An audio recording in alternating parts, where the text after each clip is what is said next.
There we Thank go. you. And thank you, Dennis. It's going to confuse. I'm glad it worked. I'm not Captain IT. Me either, for sure. Okay, well, looks like we have a full complement now. So we can open the meeting. This is the November 16th, 2020 meeting of the Newcastle Environmental Review Board. We should identify everybody who's here on behalf of the board. I'm John Rosenblum. I'm the chair.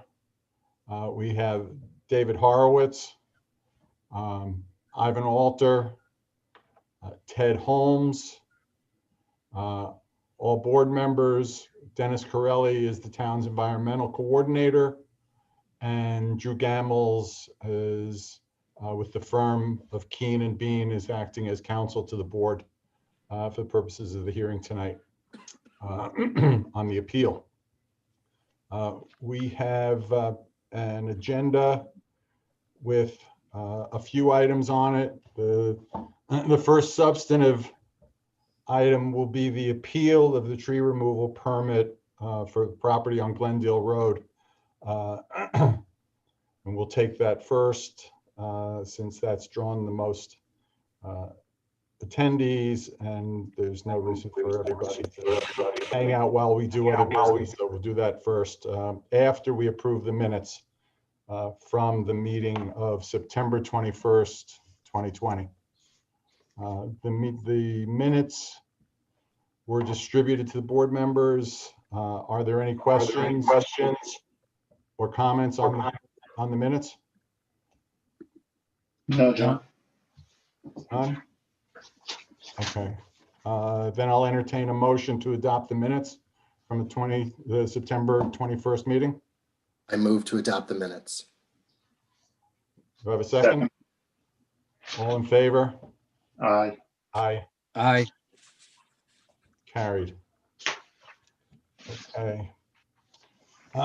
So I said, the next item on the agenda is an appeal from a permit issued by the environmental coordinator on October 2nd for tree removal activity to take place on Glendale Road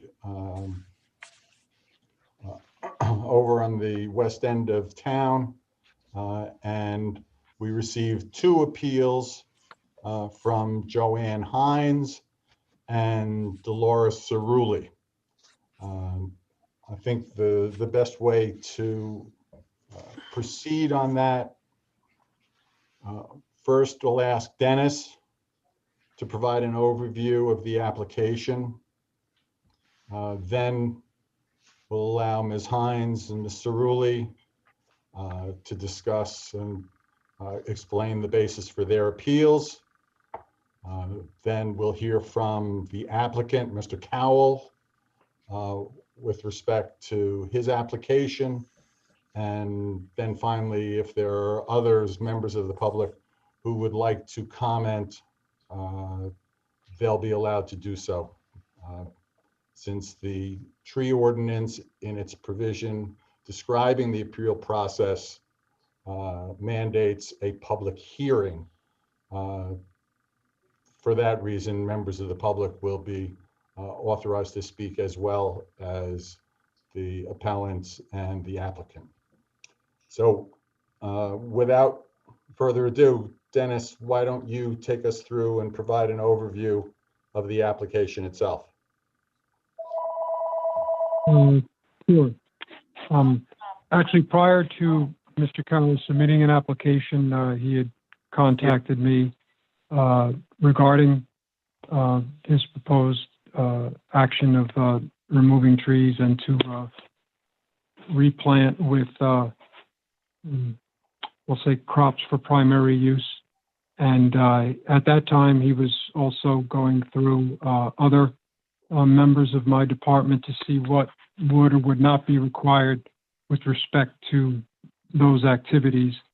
And so I visited the property and suggested that, he complete a tree inventory so we could determine, what will be removed, what won't be removed, what potentially could be left in place. And at that time, then, I would have the information that, would accompany a completed tree removal permit application. So that survey was completed, and Mr. Cowell submitted his application to me, which I guess we received on September 8th of 2020. I had went out and done a subsequent site inspection with Mr. Cowell on the 18th, and we walked the area, and he completed a tree inventory for the entire area. Not every tree as part of that inventory was proposed for removal. The application, I believe, was for 41 trees. And as we were doing the walkthrough, there were certain trees identified based on location that, didn't have to be removed. And we worked that down to 36 trees. And that's what I eventually issued the permit for the removal of 36 trees. The replacement requirements, which I laid out in the permit, not all of the trees that were to be removed required replacement. The ones that did. Sorry for the echo. I'm not sure what's going on here. I went through and laid out those that would require replacement, and then the proposal from Mr. Cowell with the planting of his trees and woody species proposed for shrubs, that those replacement requirements would be met. And also, which Mr. Cowell and I discussed, and we had started this even prior to the application process, that, an assurance that the activity that, he was talking about proposing to complete, that, I wanted to write into the permit as a condition that if the area required any other permits moving forward from our department, for example, right, submission of a building permit application or something like that, should, not wish to pursue the endeavor anymore, that, we would be able to revisit the removals, and it would change the potential replacement requirements, because, I didn't want to create a situation where, I guess the analogy is an end around for the tree preservation code. So as long as the area under, Mr. Cowell's ownership is used for, the intended and proposed use, then that intended and proposed use met the tree replacement requirements. Okay. So just, Dennis, could you do a little summary of the types of trees that are being removed and what is intended to replace them? Sure. Let me just get the table out. So the general list, as I'm flipping through, because that's the total list, there includes Norway maples and black locusts of various condition. Regardless of condition, those species I typically would not require replacement for as per the code, because of invasive species. There's four, black walnut and some sugar maples. And the replacements that were proposed, there were fruit trees, blueberry shrubs, and a number of grapevines that, based on those species, I laid out some size requirements at the time of planting that would need to meet the minimum size requirements in order to establish that 8 shrubs equals 1 tree ratio as in the replacement part of the code. Mhm. Okay, and again, the permit was issued on October 2nd of this year, correct? Yes. Okay. Before we go and hear from the appellants, I just want to describe for everybody the nature of our review as a board. Unlike appeals in certain legal circumstances, this appeal process is what's known as a de novo review. So we, the board, will be stepping basically into the shoes of the environmental coordinator. We are now becoming the approving authority for the permit, and it's up to us to review the application and determine,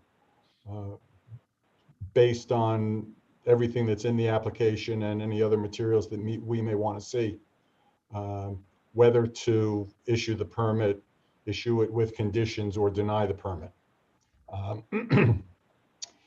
But with that summary from Dennis, I think we should hear from the appellants. Is Ms. Cerulli on? I see the Hines is on. I don't see anybody. Ms. Cerulli, is she here? She's on the phone. I can see her number and she's muted. Oh, the Mrs. 1617? Yes. Ms. Cerulli, if you hit *6, you'll unmute yourself.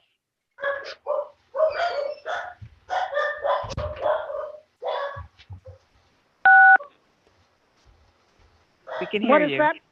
All right, fine. Okay. Good. So we have everybody. Why don't we hear from Joanne Hines first? All right, thank you. Thank you. So I don't know who or how many of you have a copy of the appeal that I prepared. We do. Okay. So then everyone has seen this drawing that I believe Dennis asked the applicant to prepare. That Yeah. shows basically all the crops that he wants to plant, assorted herbs, blueberries, lavender, seasonal produce, grapes, apples, plums, and peaches. The way I understand it, this amounts to approximately 2 acres of property that the applicant wants to clear and plant what is loosely called a garden.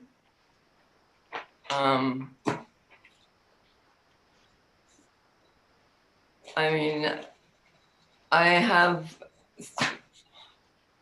been forced to do a lot of research and I've compiled a bit of data, and this raises a lot of concerns for me. I live directly across the street.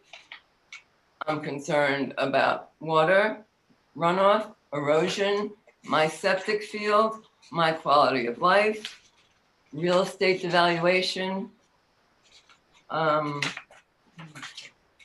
You know, I've spoken with Mr. Cowell. He's a nice guy. I kind of like him. I hope he can say the same. I don't want to be a thorn in anyone's side, but I just need to protect my homestead. And a lot of things come up when I imagine that 2 acres right across the street from my property is going to be clear cut to the ground to plant what, I'm sorry, I call this a farm. And it just doesn't seem to belong here. It seems out of character with the neighborhood. I can read through some of the questions that arise if you'd like me to. I also have expert witness from a longtime local landscape designer who was nice enough to review this plan and do a walk-by of the property. And you should have that as well. I submitted it to you. Yes, I think we saw that. Okay, that's from Hallie Wolf, saying that pretty much none of the things the applicant has in mind would be successful in that location.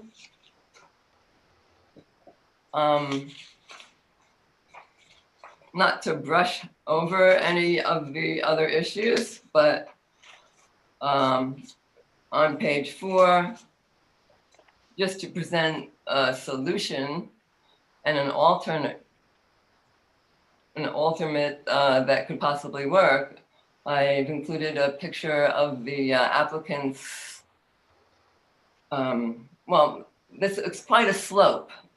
The applicant's property is the elevation is quite a lot higher than my property. And so it's, I'll say, up at the top of the hill where their dwelling is, they do have a fenced garden up there. And it seems like it could be a solution if the end result that they're really looking for is to have vegetables or crops or whatever it is that they want to achieve. It seems to me that there's room for it up there, and it even has been suggested by the landscaper that we spoke to that it would be much more successful there as there's much more sun, and it would just be a better solution.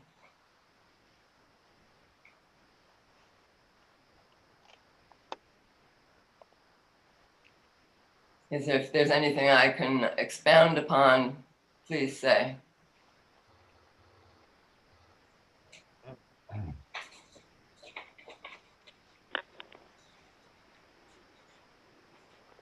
Okay. Ms. Cerulli? Yes, I submitted a 3-page concern, and I had my friend Hallie Wolf, who has worked on that property. She put in an ornamental garden for the Rosens, the previous owners. There are 13 acres there.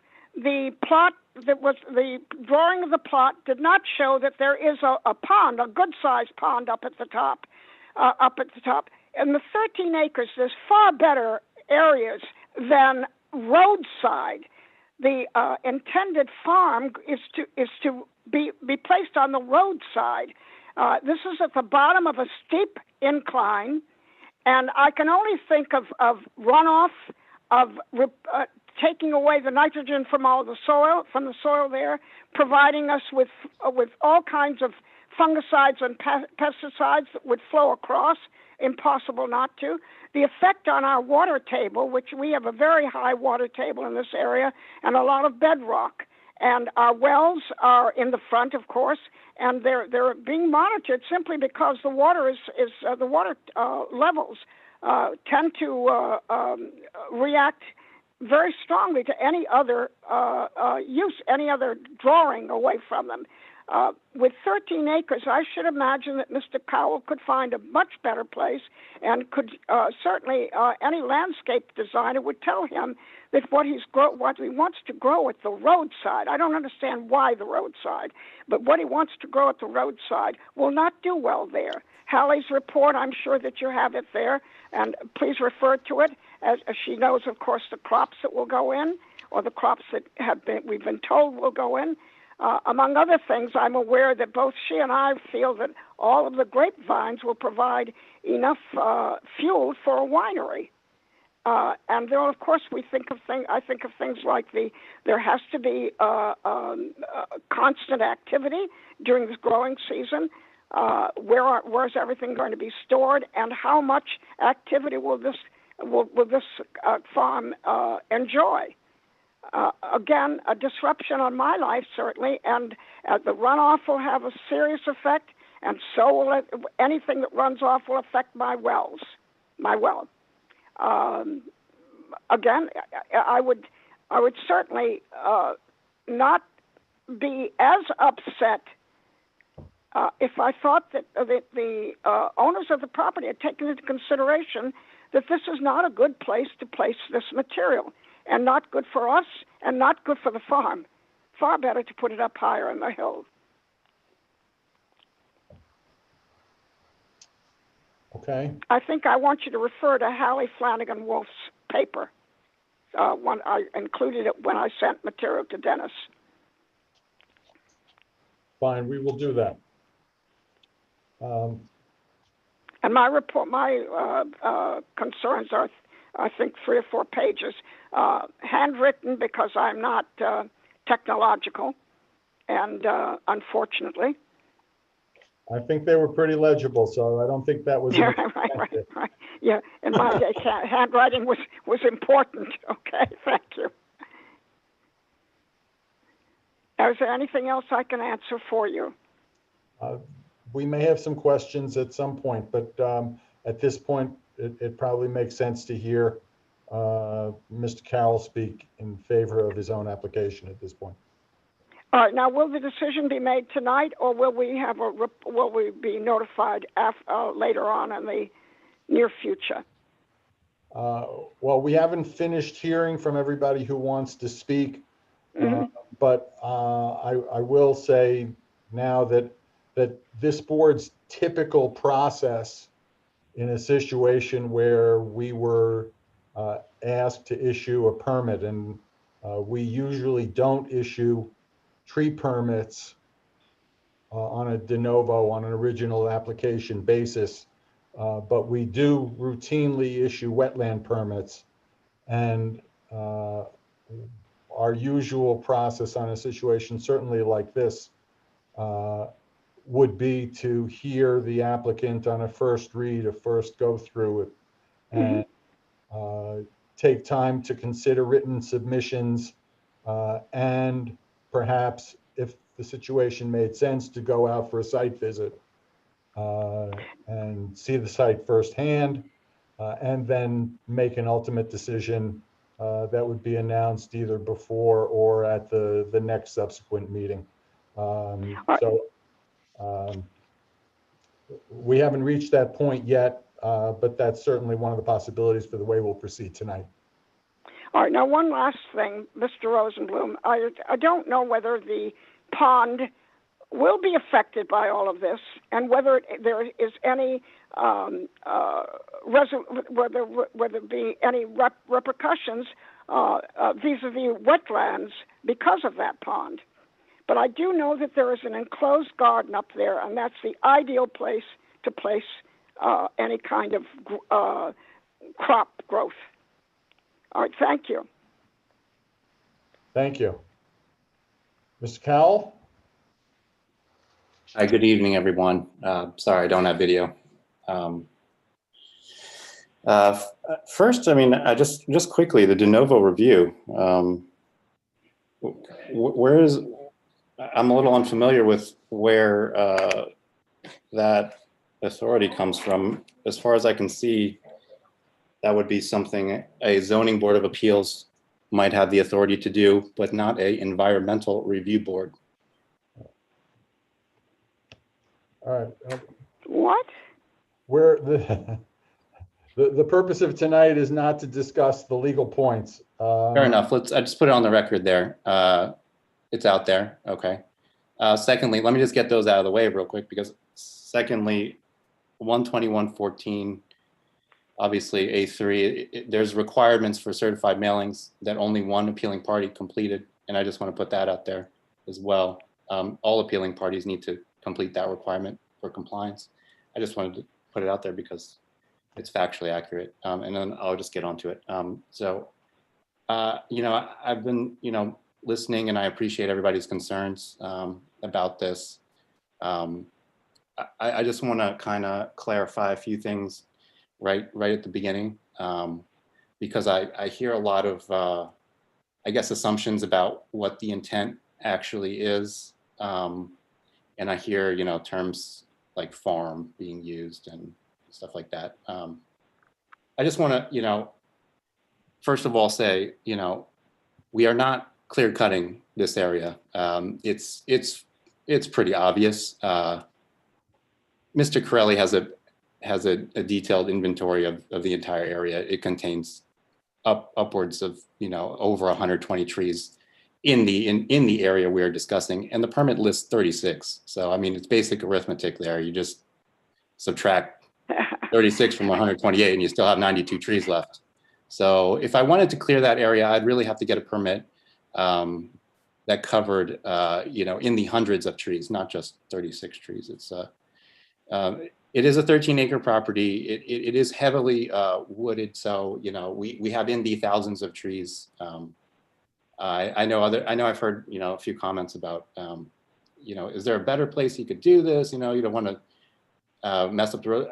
This is ultimately the part of my property that involves the least cutting of trees. And as I just kind of highlighted, this can't even remotely be called clearing. I mean, it's just a matter of fact. It's a factual exercise. Mr. Curley has a spreadsheet that has hundreds of trees on it, which are in the area, and he has a very small subsection of those hundreds of trees that we applied for a permit for. And we spent quite a lot of time vetting this through town, through New York City.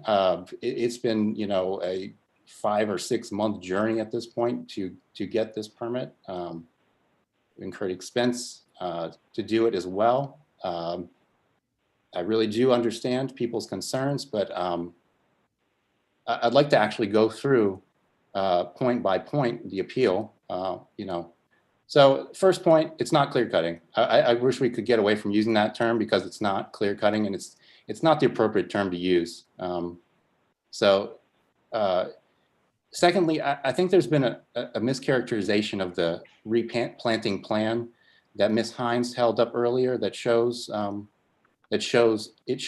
that is a drawing of a conceptual replanting, but it's been circulated amongst the neighbors to represent a clearing plan. These are two entirely different things.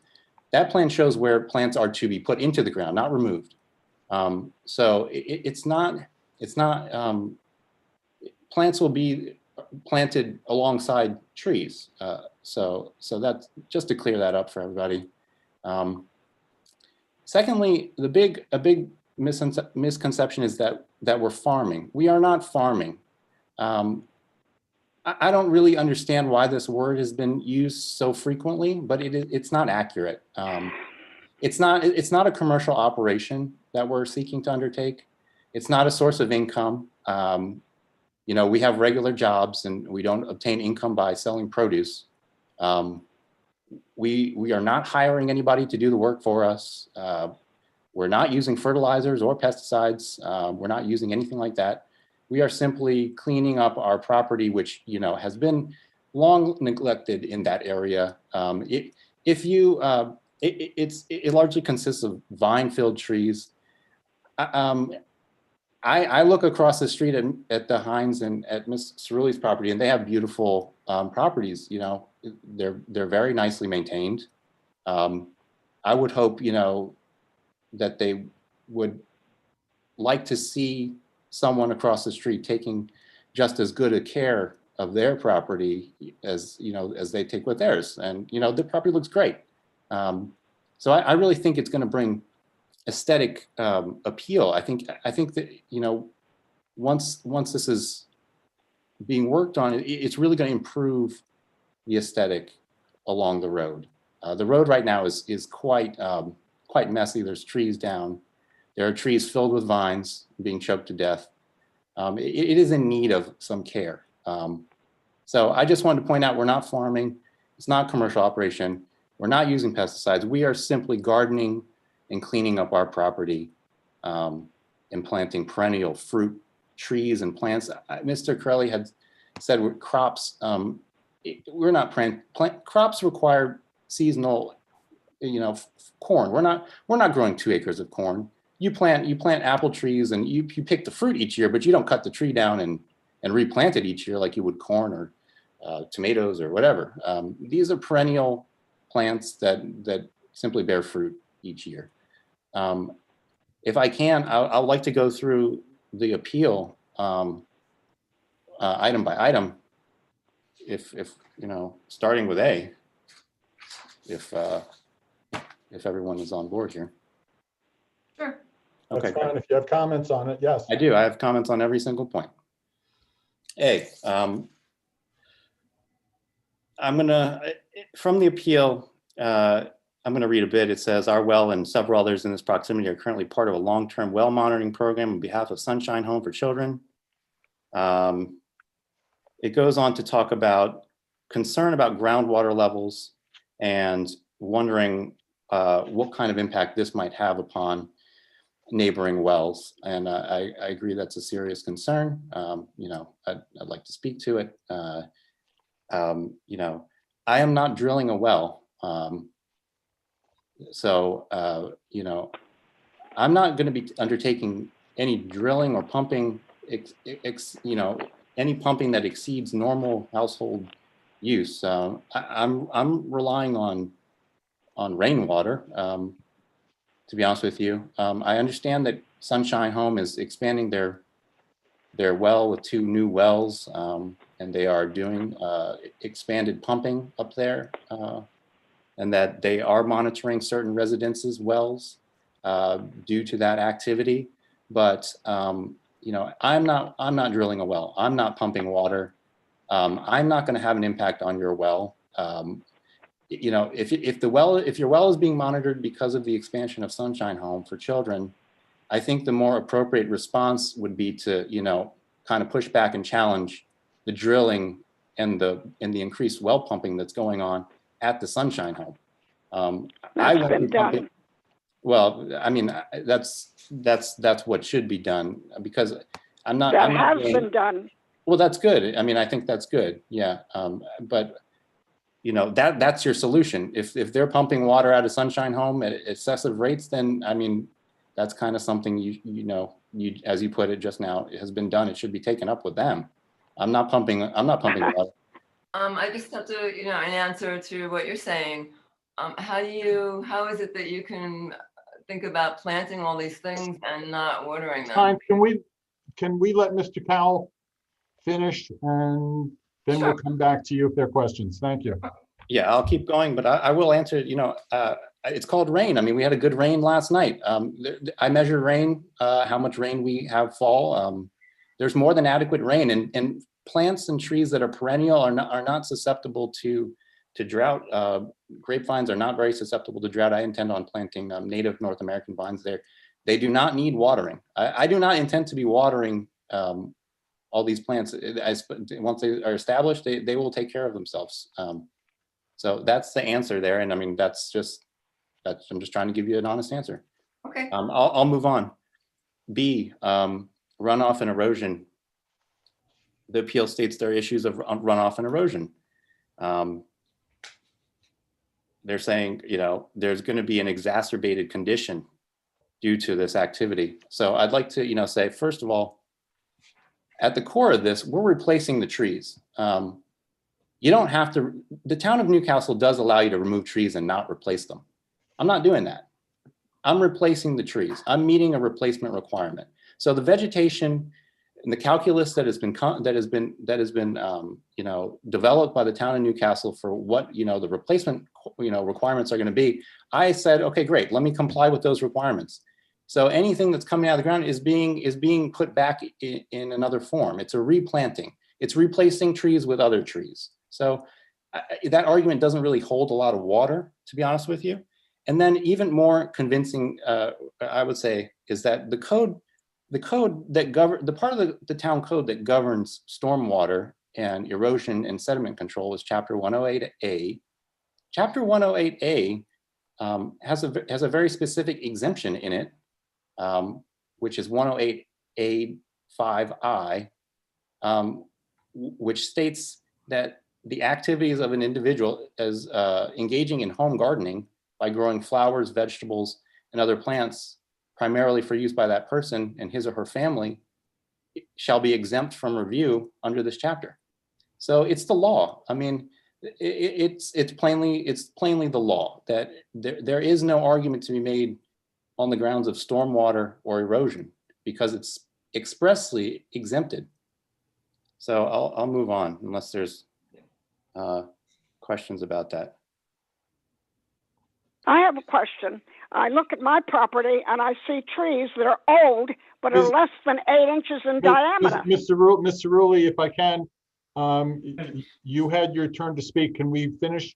Oh, I'm hearing from Mr. sorry. I Powell? thought he asked for comments. All right, sorry.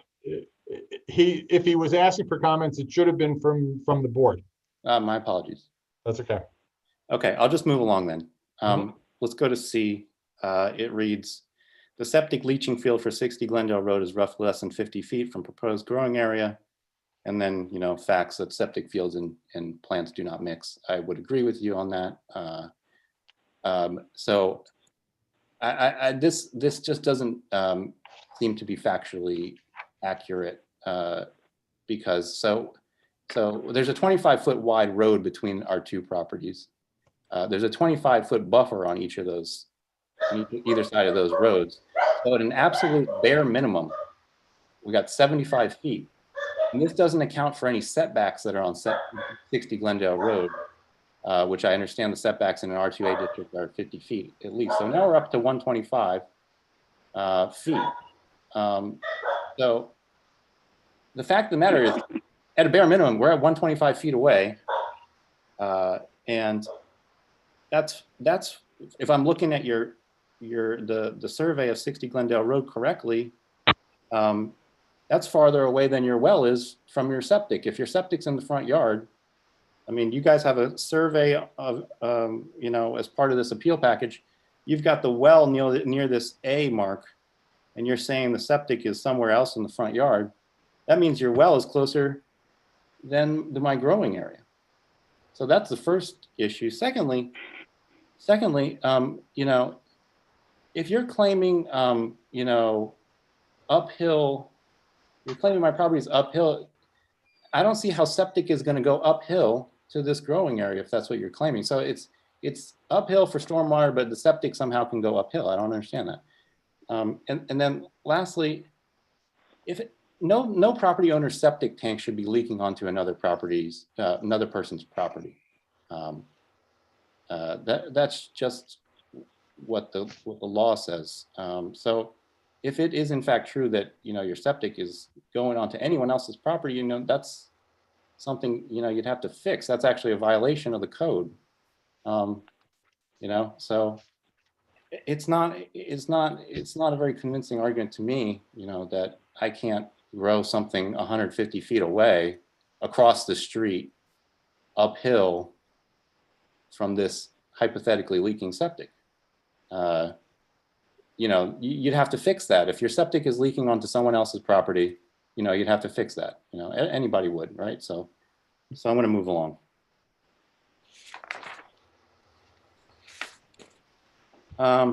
Okay. C continues to say that the increased runoff due to the decreased water absorption as a result of deforesting would cause damage or failure to the septic field. Again, this is exempted under 108A.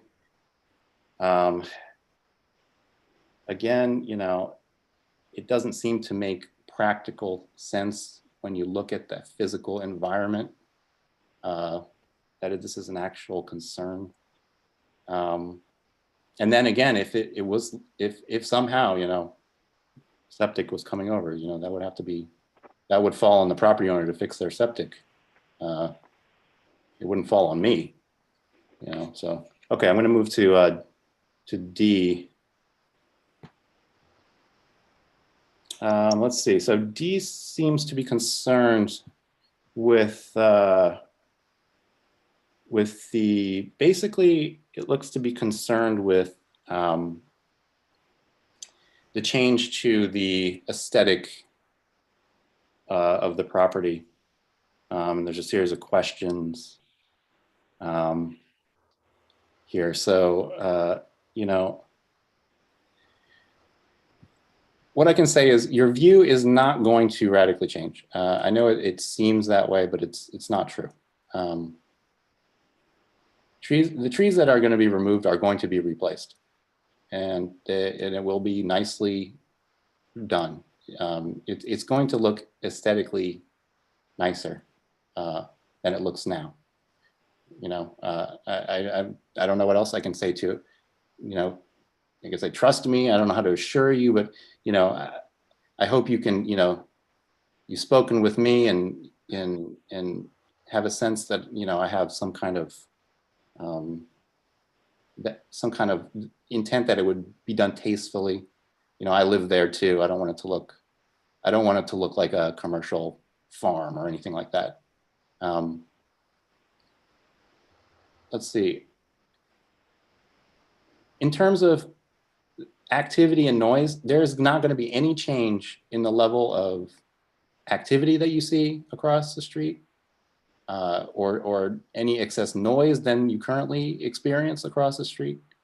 I have no intent of hiring anyone to do this work. I enjoy gardening myself. I think, you know, you've seen me out there probably. So I don't think you really have to worry about your aesthetic being ruined or trucks or you know, noise, workers, anything like that. It'll still be just me. And I'm not super loud, and I don't think, you know, grapevines are going to be any louder than the trees that are there right now.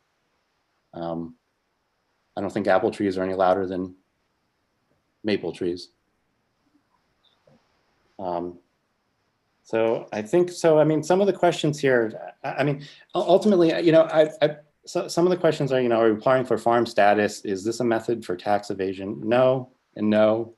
Or we'll pay our taxes, you know. There are questions about fences. I'll just point out that fences are not regulated under the code. I see the Hines have a fence on their property. I mean, you don't necessarily have to get a permit to put up a fence. So if I were to put up a fence, I mean, it's not something that would require permission. Property owners are allowed to put up fences. You don't have to ask anybody. As long as it complies, you know, I am about compliance, 6 feet or within a certain setback. You know, so that's all I can really say about that one. The other thing I'll point out is, you know, I circulated these notices to everybody to let them know I applied for a permit, and I was, you know, and my number was on this, was on the notice, and no one reached out to me. I feel like I really could have talked with everyone, and if people had questions, which apparently it's obvious there are questions, you know, I could have cleared up these questions for everybody, but I didn't get a single phone call. I understand that people were communicating about this via, you know, mailboxes, whatever. I'm a pretty approachable guy. You know, I'm not going to bite your head off or anything. But I didn't get a single phone call from anyone. I didn't get a note. I didn't get any kind of communication. And what happened is, you know, the whole thing got misconstrued, misunderstood. And I really wish people would have just come to me and say, hey, I got this notice, and, you know, I'm concerned. You know, what do you have in mind, you know? Anyway, just a little sidebar there. Let's go on to E, real estate devaluation. I mean, I don't know where these figures came from, to be honest with you. But they, you know, proposed hit, you know, on property values 5 to 10%. I would argue the opposite. I would say you're gonna see a property value increase now that the across the street looks like somebody actually cares for the property. So I mean, this is purely subjective. I'll see if there's anything else that we can talk about. I really think that covers, you know, the vast majority of it. The recurring issues seem to be water, which we covered under the code, and the fact that we're replanting more plants than, you know, are coming out, and the visual aesthetic appeal. And I don't think there are really any other substantive issues that have been presented. Now that, I mean, state the fact that there aren't workers, we're not using fertilizer, we're not drilling wells, we're not watering, you know. So I think I would go, there's also Ms. Cerulli's appeal if we want to go through that one, but it's basically the same arguments presented in that appeal as well.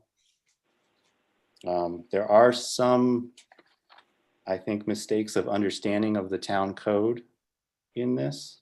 There's a lot of reference to clear cutting, as we explained, is not even remotely what's going to be happening. And I think I can leave it there.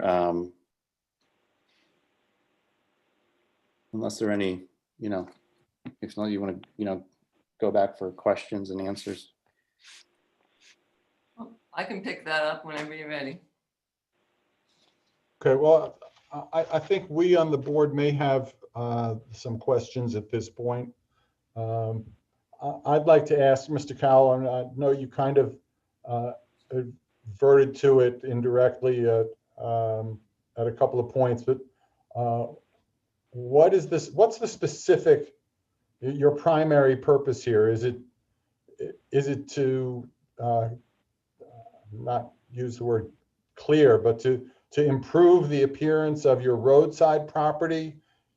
Is it to plant these specific trees, bushes, shrubs for the purposes of having available to the fruit that they bear and gets harvested? What was the impetus for proposing this project? It's gardening for the enjoyment and benefit of my family. That's it. I mean, maybe I can ask you a question. If I were to say, I just don't understand. I don't see the need for a whole, a big, I don't know, kind of masking true intent. If someone, there's no needs. No, I'm not masking. I'm asking. I'm asking a question. In part because that the purpose of what you're doing would be directly related to the question that we're required to consider under the code as to whether there are possible or practicable alternatives to what's been proposed here. So, for instance, your neighbors suggested that if it's important to you to plant these kinds of trees and shrubs, that it could be done somewhere else on your property, especially if there's 13 acres. If your primary purpose, for instance, was to beautify, to clean up, to beautify the edge of your property against the street, then then obviously that purpose is not served by an alternative that would move this planting further up into your property. That's the main reason that I asked that question. Well, so I don't believe there is a better place on the property. The property, it would involve cutting more trees. The code doesn't say better. The code says the code doesn't say you have to. It doesn't say anything about requiring a homeowner to date. It's the discretion of the homeowner. If you want to just beautify down by the road, that's allowed too, and people do that. And I point out that Ms. Hines and Mr. Hines, they have a beautifully cleared front yard. It's all lawn and it looks beautiful. Which is nice. But my point is, you don't kind of have to hide it. If you want to just clear by the street, you're allowed to do that, and people do that all the time. They clear the trees and they pay into the tree bank fund, and they don't replace the trees, which happens frequently. So you don't have to really hide that. If you want to do that, you just say that's what I want to do. Well, that's why I asked the question. Right, but I'm not doing that. Excuse me. This is Lizzie Cowell, My wife is Sean's wife. Yeah. I just want to also point out in the town code, if it is a clearing, if the tree permit is for clearing purposes, then you have to consider alternatives. That's required by the town code, but this is not clearing because we're cutting 37 trees, 36 trees. Ma'am, with all due respect, we're not going to argue legal points here. Okay, yeah, sorry. I'm asking factual questions. Right. No, the idea is because we want to garden and we want to plant fruit-bearing plants, and that's the God's honest truth. I mean, if I wanted to clear it and put a lawn in, I would have said that. And I would have said, Mr. Corelli, I want to put a lawn in. I'm going to pay into the tree bank fund. Mhm. I'm going to install a lawn. But why would I wouldn't go through all of this if I was doing that. I don't really have any interest in having a large lawn to take care of, to be honest with you. I would like to plant fruit for the benefit of my family and because I enjoy gardening and we enjoy gardening. I mean, it's just as simple as that. Have you consulted any professionals who would be able to give you advice as to the likely viability of these plants? And the neighbors have raised some question and cited the opinion of certain professionals who believe that this location is not the best for planting these kinds of trees and shrubs. No, I mean, I've already spent a considerable sum of money and I don't really want to, I'm not required to hire professionals and I don't want to hire professionals. I didn't say you were. I just asked the question whether you had. No. This is, I feel competent enough to do my own gardening. I do it for my pleasure. I do it for, therapeutic reasons. I enjoy doing it. Whether or not the plants are, up to a professional standard is not something that really concerns me. It's more the act of doing it. I enjoy doing it. So I'm not required to hire a professional. I did not hire a professional. And, that's what it is. May I comment?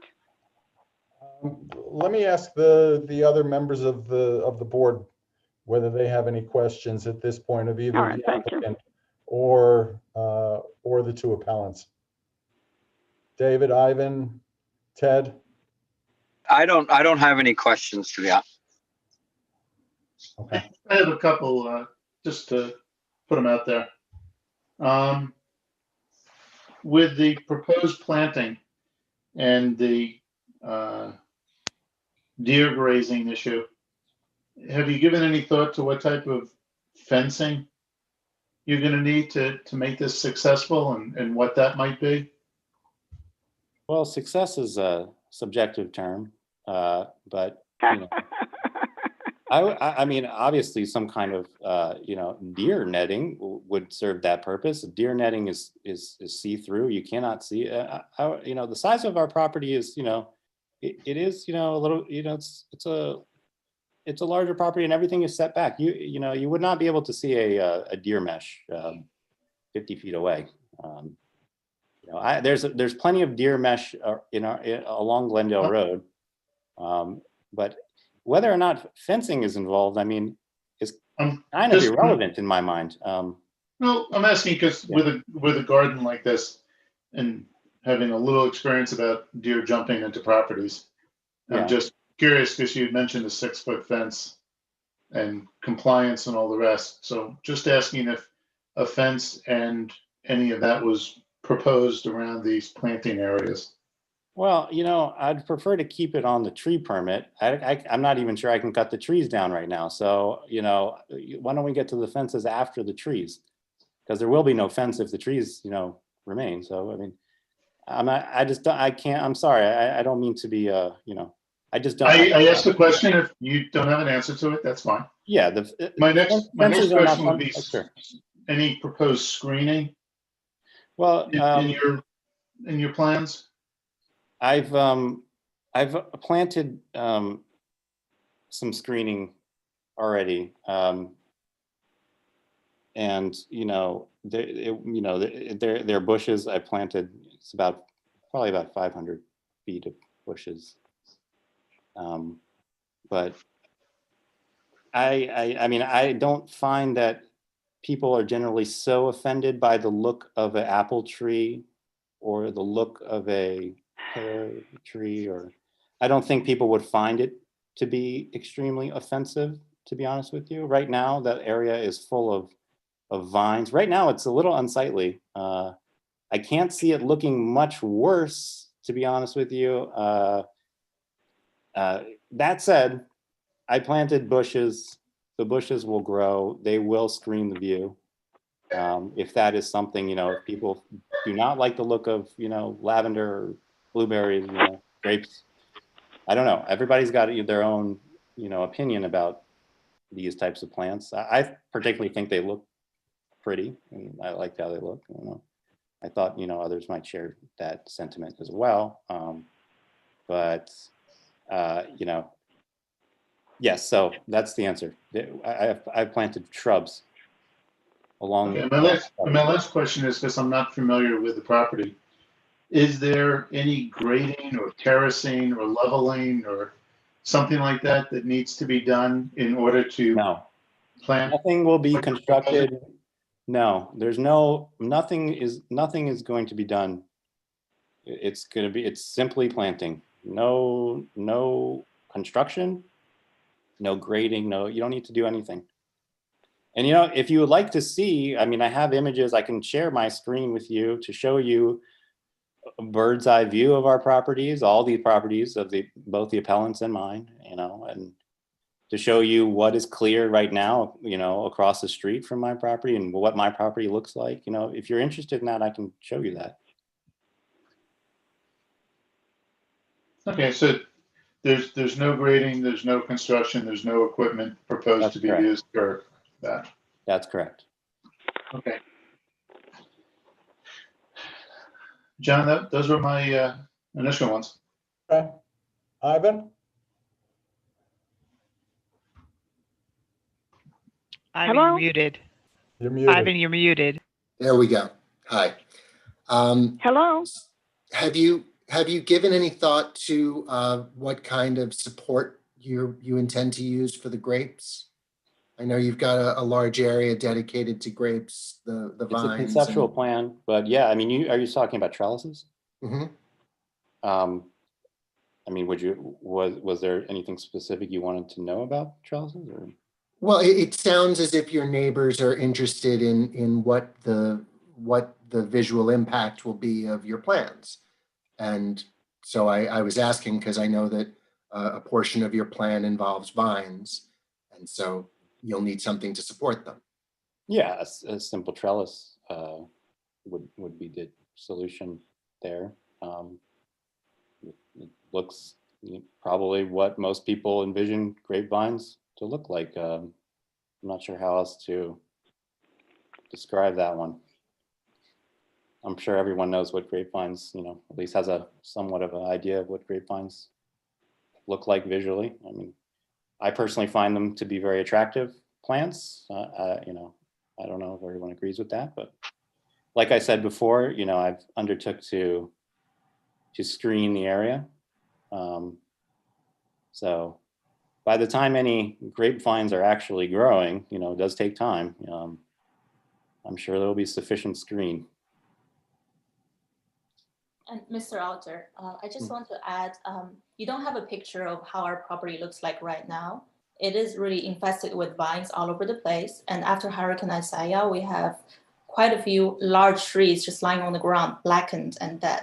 So if anything, it will look much better than it is right now if we're incentivized to actually clean it up and maintain it nicely. Thank you. I think it's likely that the board will want to visit and see the site. So Yeah. we'll have an opportunity to see all of that. Yeah, that would clearly be the easiest way for us to get a true appreciation. Would you like me to share the aerial view of the property? And I want to point out, Mr. Corelli has been to my property 5 times. I've been through this process about 6 months now. And we won't get into all the details of that, but this has been vetted, more than $1 million bank account. This has been vetted so thoroughly that I just don't know what to say. Mr. Cowell, there's clearly been a lot of work put into the application. Mr. Corelli and other people from the town have put in a lot of work in terms of its review. We at ERB at this point are at a little bit of a loss, disadvantage, because we didn't have the firsthand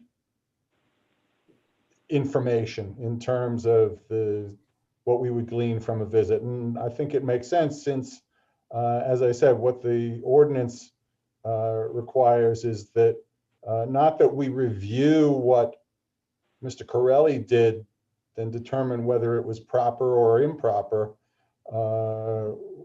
The charge for the board in this appeal is for us to decide whether or not to issue the permit, as if we were Mr. Corelli. I understand that. I disagree with it, but I so I think, understand. I apologize if it'll end up taking a little more time, but I think in order to get, as appropriate and complete an understanding of what's going on, it probably will make sense for us to schedule a visit to come take a look at the property at some point. And, we'll do that at everybody's convenience. And we're not looking to delay anything any more than is absolutely necessary.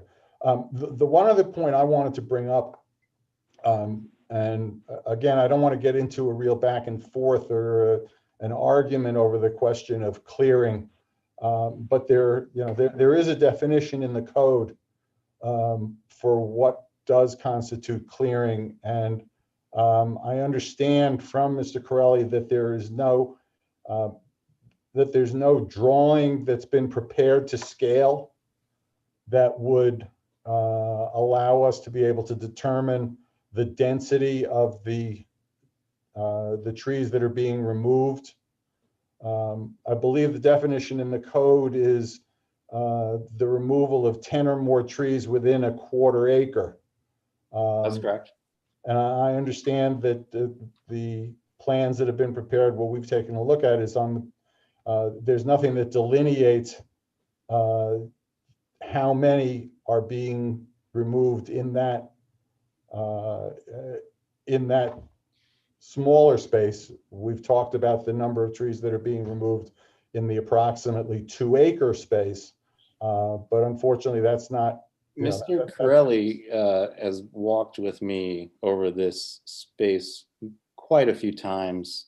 So yeah, you're correct. It's 10 or more, 10 or more in a quarter acre.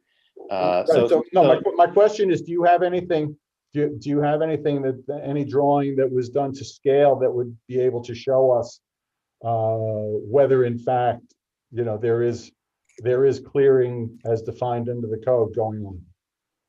I could probably get something for you from my arborist. Yeah, I believe I should be able to produce something. That would be great if you could like superimpose a cutting plan or something like that over a survey to scale that would allow us to determine that would be very helpful. I'd just like to also note here, while I will try to do that for you, that per the code, it would not be considered clearing if you were to clear 9 trees per quarter acre, or 36 trees per acre, 72 trees on 2 acres, or 108 trees on 3 acres. No, I fall well below. I mean, I understand you'd like to see, but Mr. Corelli can tell you, I mean, unless he can tell you that I felt so we're talking, it's a 2 to 3 acre piece of property, and the permits for 36 trees. Yeah. I'd have to technically remove 100 to 120 trees for it to even get into the clearing neighborhood. Well, so I am well before. That's not. I mean, technically, look, I'm not going to argue it, but that's clearly not the case. I'm sorry. To the extent that there was an area where 10 or more were being removed in any quarter acre, that would constitute clearing, regardless of what was going on the rest of the 2 acres. But that is not the case. Again, it's just information. It's just information we're asking for at this point. Yeah, I know. I just I keep producing duplicative information throughout a very prolonged process. Okay. So. Not to mention a de novo review, as if the permit had never been issued after months and months of vetting. Okay, at this point, are there other people attending the call? I see on the bottom of my screen that we have 20 participants. in the call? Does that mean that there are people who are members of the public who would like to be heard at this point? I do see a hand raised, Gilbert Cohen. I can allow him to talk. Okay, Mr. Cohn. Please unmute yourself. Yes. I'm good? We can hear you. Go ahead. Thank you. I lived across the street from the property in question. What's your address? Pardon? What's your address? 50 Glendale Road. Thank you. I spent some time with Sean this morning, walking over his property, and based on the map he showed me of the specific trees to be removed, there is nothing remotely close to clear cutting that he's proposing. I guess you guys will have a chance to see the same thing, but in essence, if what he is telling me is in fact his accurate plan, he wants to cut down a lot of dead trees and ugly vines and replace it with far more aesthetically pleasing plantings, period.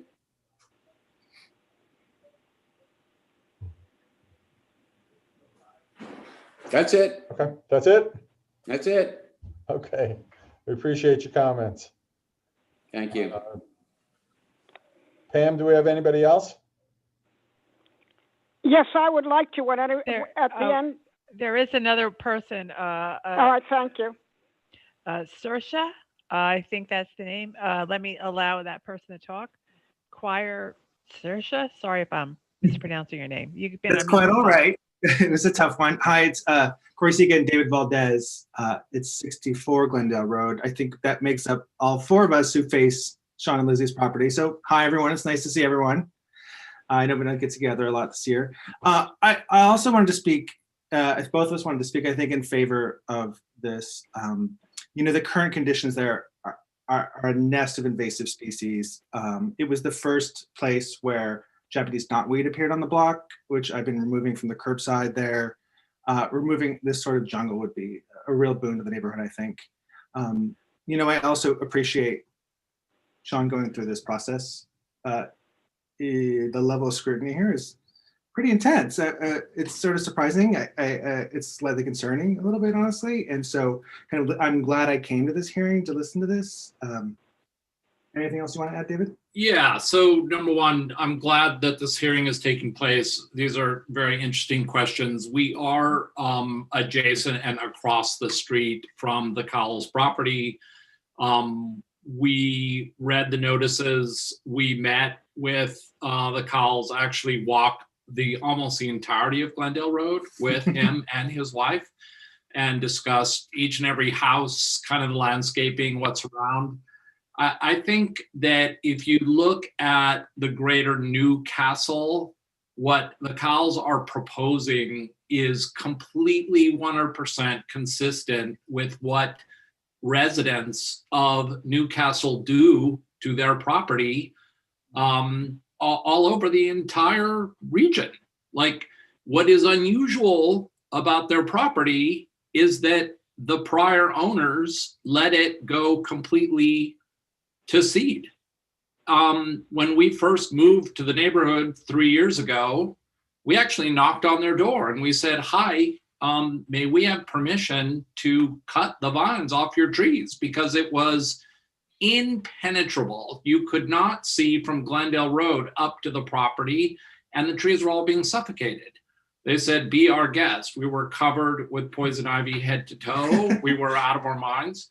We did the work and we made a great neighbor acquaintance. So my point is that of the residents of Newcastle, if you took an objective evaluation, who has fences, who has beautiful lawns, who has beautiful trees, who has fruit trees, who has beautiful gardens, the greater majority of Newcastle falls in that category. Glendale is a little odd. And I just kind of want to say, look, I the Hines are our neighbors. They have 5 ancient, beautiful, non-fruit bearing cherry trees in the front of their lawn. Quarterly, we get notices from their pesticide company to close all our windows and doors. They're going to be spraying everything. And they spray over there where you're just, you know, it's kind of like ironic that the lawn is the one who wants to keep the weeds across the street in place. So we loudly support the Cowles. We look forward to the change. We wish them well in their plantings. And we think it would be a gigantic, important, and merited improvement to this part of Glendale. Thank you. Appreciate your comments as well. Pam, is there anybody else? Yeah, William. I don't see any hands raised from the attendees. That's all, but good. Okay, the Hines want to make another comment? Yes, I just wanted to know if the board got the submission paper that we got of the plan. Mr. Cowell says he's not a farming enterprise. Every inch of the property that he's saying he's not going to clear it, but every space in that area has a particular type of, whether it be grapes or vegetables, or covering the whole piece of property on both sides of the driveway, which is directly across from my house. So I understand that maybe he doesn't want the natural woods to be there anymore. So my concerns are about the elevation of the property. Water goes from high to low, and we'll be on the receiving end of it. My property now has a problem with drainage that when you come and make your visit, I can have you people look at that. But I didn't submit this piece of paper. This piece of paper was submitted by the applicant. And if you have time, I can read. On Mr. Cerulli's side to the property, peaches, plums, apples. Then you go to the next block, assorted herbs. Next block, lavender. Now we're at the driveway going to the upper area of where the house and newly permitted garage is placed. You go to the other side of the driveway, blueberries, seasonal produce on a very big section going to the end, almost, practically to the end of his property line. Above that, 2 areas of grapes, which, if you look at the drawing he submitted, not that I submitted, it's all blank. That means a reasonable and prudent person looking at this piece of paper is saying, hey, this guy's putting a farming enterprise here. We've already got a tractor on the property, not a lawn tractor for cutting lawns or cutting grass.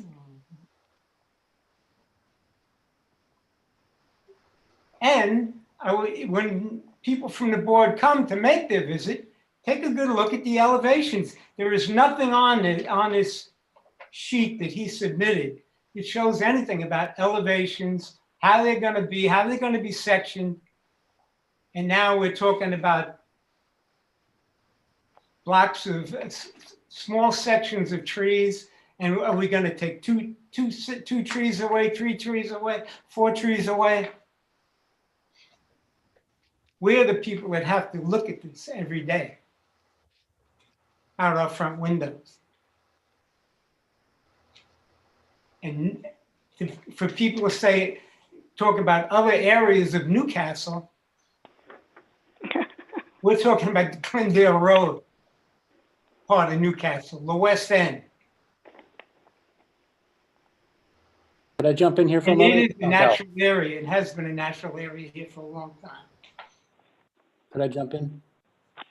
Who was that? Just a comment on that. Mr. Cowell, again, I don't want to get into a back and forth here. Okay. So, Can I answer all the points that Mr. Cowell brought up before? well, again, you guys made your point, Mr. Cowell made his. If there's something new that you don't think that we've already covered one way or another tonight, go ahead. But I think at this point, unless there are. I would like to have a chance to say something. I'm Mrs. Cerulli, 56 Glendale Road. I think the committee has to pay a visit to this area, because starting with the property to the east side of 55 Glendale Road, that side of Glendale Road is all very, very natural. Starting with, I think it's the Milios. I think Milios live in the east of Mr. Cowell. That the entire road to the triangle at the end of Newcastle's border is all very natural on that side. Hudson Institute has put up a fencing, but it's a fence that is far into and they've left everything absolutely natural. One of the things that occurs to me is that with 13 acres, that's the second point I want to make. With 13 acres, there are other places to put this kind of growth, this kind of not farming, crops or whatever. And the third thing I want to point out is that I've had someone who is a professional who has worked on that property before and has put in a garden and knows the property well and knows that this is not an area to put in any kind of garden. I think, Mrs. Truill, you raised that in your previous remarks. Thank you. And I'm just repeating myself. It's it's a flaw. Thank you. Fuck up. No problem. We appreciate it, but so at this point, I think the consensus of the board is that we should come visit. Yes. Yes. So my suggestion will be that, again, unless there's somebody who has not spoken that would like to, I would suggest adjourning consideration of this appeal, asking Dennis Corelli to coordinate between the board and the applicant and the appellants to find a mutually convenient time that would be good for us to come visit.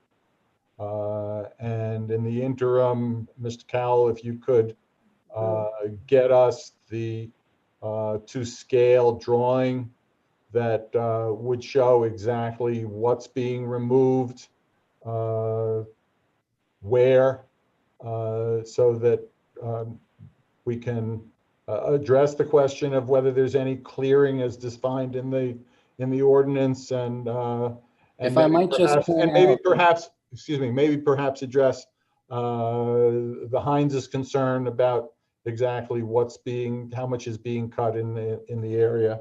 That would be appreciated. And then I think what I would suggest anyway, without objection from the rest of the board, is that we table this until we've completed the site visit and reviewed the additional documentation, before we come up with a decision on whether or how to issue the permit.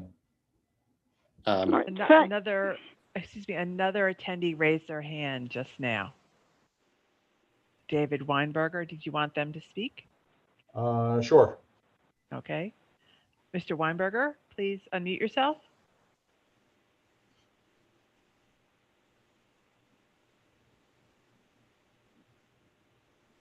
If you're on the phone, it's *6.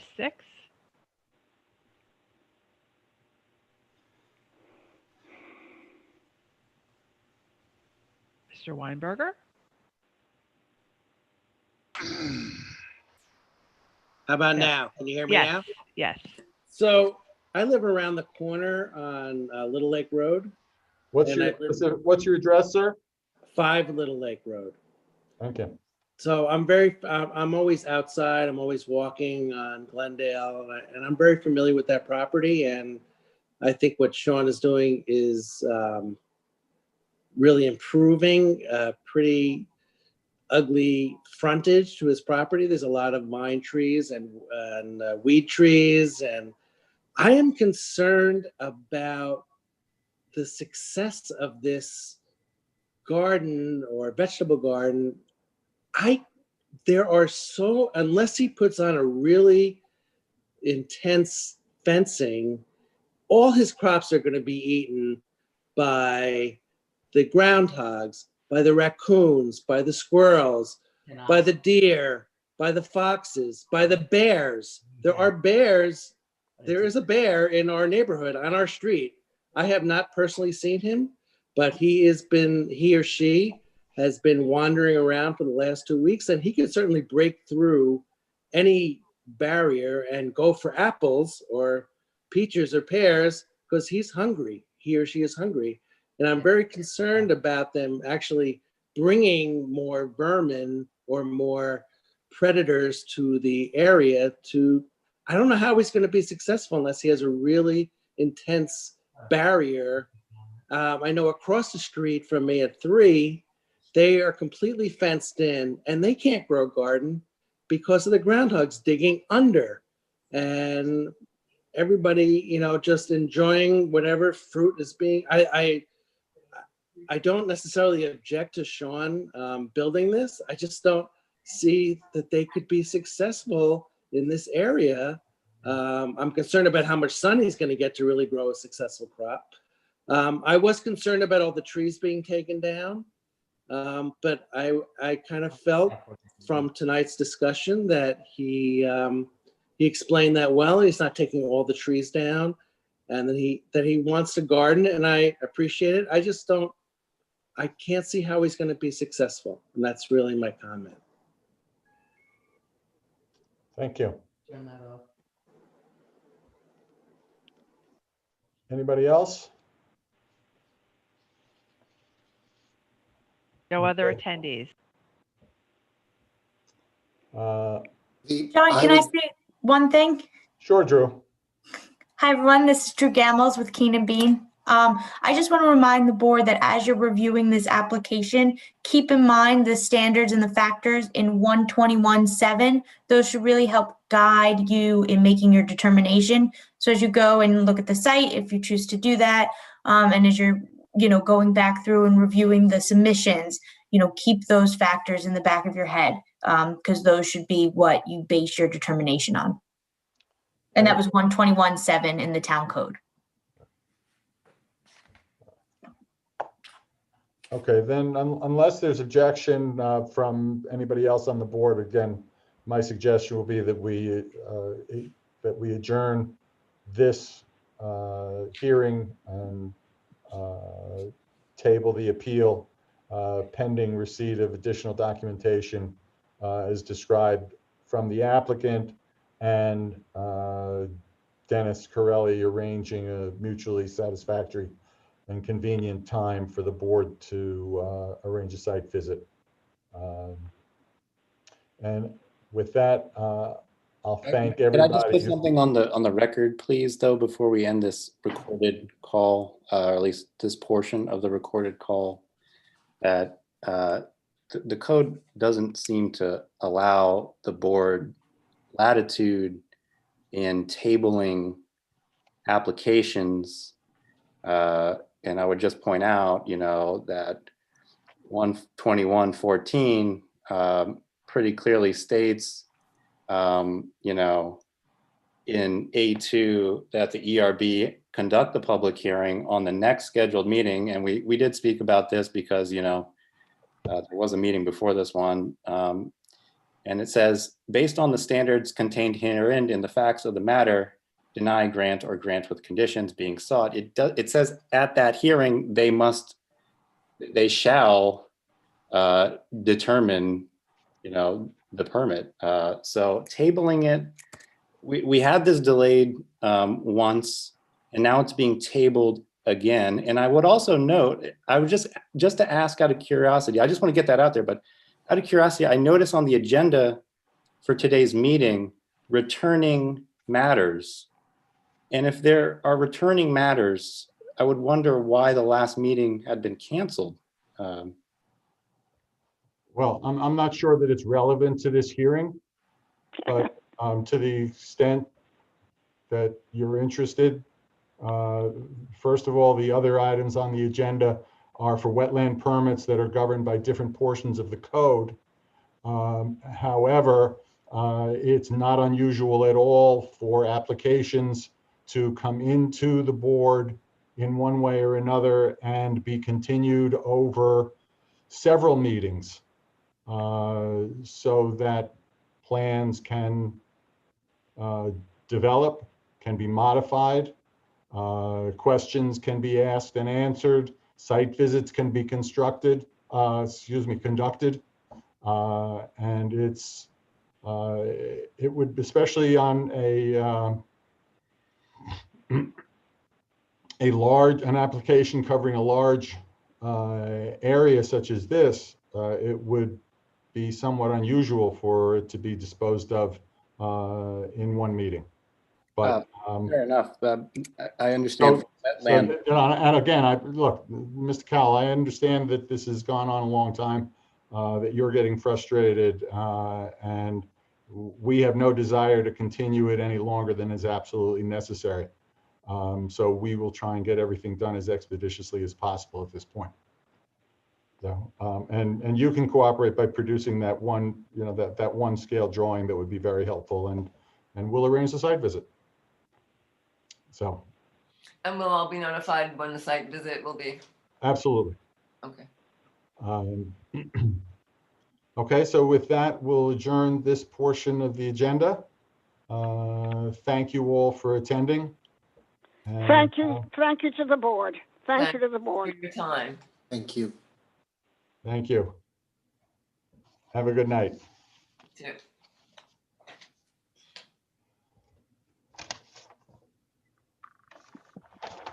Okay.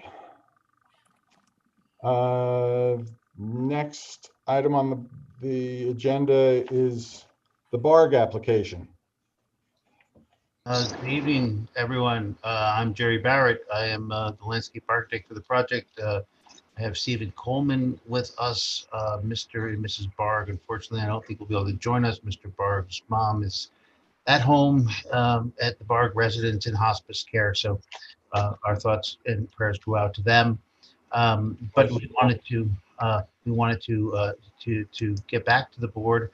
And I'm going to try to share my screen so we can refresh where we left off on the project.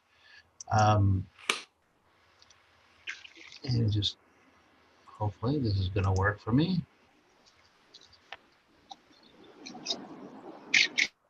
But the board will recall that we worked with the board through several renditions, and as you know, the board had been through several consultants on this project. And what ended up happening was that we got back in front of the board with this project, and we tried to regroup after there were other consultants who things just didn't go quite right. And so we looked at the project with the board and discussed it with the board. And what we wanted to try to do was to create a site plan for this swimming pool for the Barg residents. Can everyone see my screen? No. No. It's being shared. It is being shared. Okay, so it is being shared. So the Barg residents, here's the property line. Here's the. Oh, there it is. Sorry. John, can you see my screen? Yes, I can see it now. It was on my other screen. Okay. Okay, so this is a unique property because there's a wetland system in the front. There's a wetland buffer in the front. Here's the septic system. Here's the house. The house was built in the 20s. This is an aerial view of it. There's a garage here. So, and this right here, you see this line right here, this yellow line, that is that's the wetland buffer line. So what we did was after this project has been through so many renditions with the board and the planning board, and the ERB's position was get the structure of the pool out of the buffer, and we did that. But by doing that, we you know, and we thought, you know, we think we came up with a very good plan. Here again is that 100-foot that 100-foot buffer line, and we do have some. Obviously, there's other portions of the pool, the patio, and some of the drainage that does encroach into the buffer. But we were able to get the structure itself out, and I think that was very important to the board. We did that. However, we realized that as a result of this project, that Don't worry. that our zoning of the project, the property right now is zoning compliant, but because of the long driveway, which was necessitated because the house was built at the rear of the property to avoid the wetland areas, that the development coverage went over. We went to the zoning board. We had to secure several variances from the zoning board, including development coverage, and we were successful last month, and the zoning board agreed with us that it was a reasonable it was a reasonable request, and the zoning board has requested has approved the variance requests. Okay. And the last time we met with the board, the consensus of the board was, well, go talk to the zoning board, come back to us after you get your variances, and we can continue to process the application. I thought we were on a good path with the board. I think the board was pleased with the project. One of the things that came up with the board was that you know, what can you do to further reduce impervious areas in the buffer? And one of the things that we talked about at that meeting was this area that we're going to call X here. And it was discussed with the board at the last meeting was, well, why do you have to have this patio so far? Can you try to mimic what's happening here on this side? And so we can reduce the impervious areas in the buffer. And we did that. We took this out. The last time the board saw this patio was in this area. We did that. We've gone through, we've adjusted the coverages in the wetland buffer. And so we think we have, you know, come together with a plan, working with the ERB, that we think of a plan that works. The zoning board has granted the variances, and we'd like to be able to move this forward for the Bargs so they can get this recreational amenity installed on their property next season. Given the craziness going on and everyone trying to create, you know, places for their families to congregate, to get together. And so we're hopeful that the board concurs that we've met the expectations of the board, and we can move this project forward. Dennis, have you gone over the revised plans? Yes. Do you have any thoughts?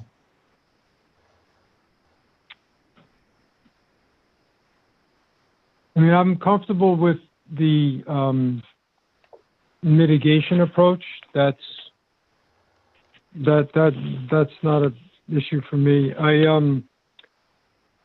I just know though that, and I know these were prior plans that, you know, when this was before the planning board, that obviously, you know, I think of a pool, right? I mean, pools kind of have a subjectiveness to them in terms of, you know, length, width, depth, you know, something to that effect. And I know that there was some discussion, I remember when this last was before the ERB, that, you know, there seems to be, you know, a fair amount of areas to lounge, to sit, to whatever. So, you know, when I see the, you know, obviously the fire pit and 3 chairs, and it's, you know, I understand, you know, that you need some of the, I'll just say the surface, you know, for access to the water to, you know, lead from the house. I understand where some of that ends up, obviously in the buffer, and, you know, you have to get to the pool from the house, not walking across the lawn. I understand that, but it just seems like that this, you know, proposal, I think, is considerate of, you know, if we're going to have this, we kind of want to have, you know, the pool, and, this would be a nice add-on, and that would be a nice add-on, so I kind of just see something that doesn't restrict itself, in consideration of the, 100-foot buffer. And I'm not talking about, anything major. It's just mostly that, just that design of that, fire pit area just seems to, again, fall into the category of increasing the amenity, not necessarily in consideration. Like, I understand it's a nice feature to have, but you don't need a fire pit to swim, is what I'm saying. So that's why with these, sometimes it's tough for me to, get behind them, because I do have a subjectivity with the nature of the project to begin with.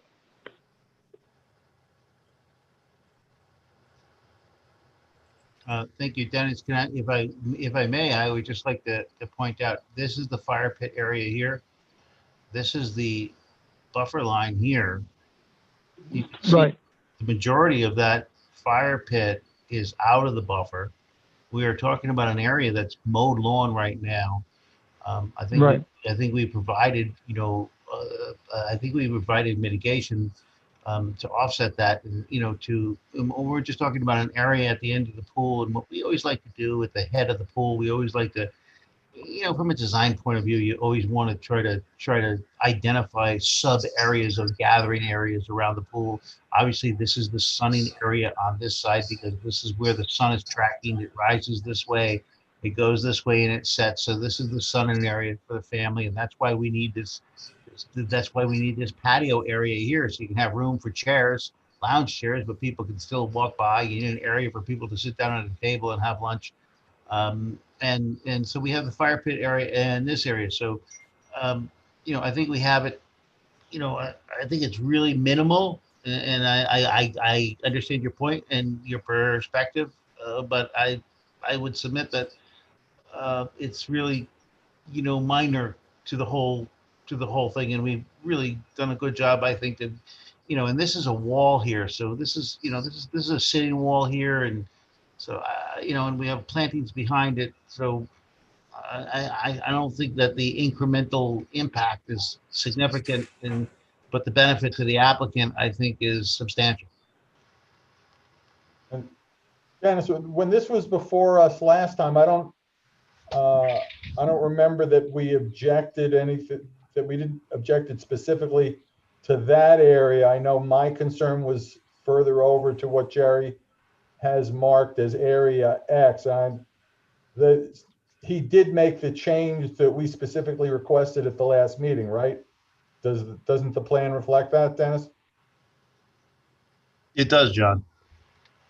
Yeah, there's that jog now that, right, didn't exist prior, so. Okay.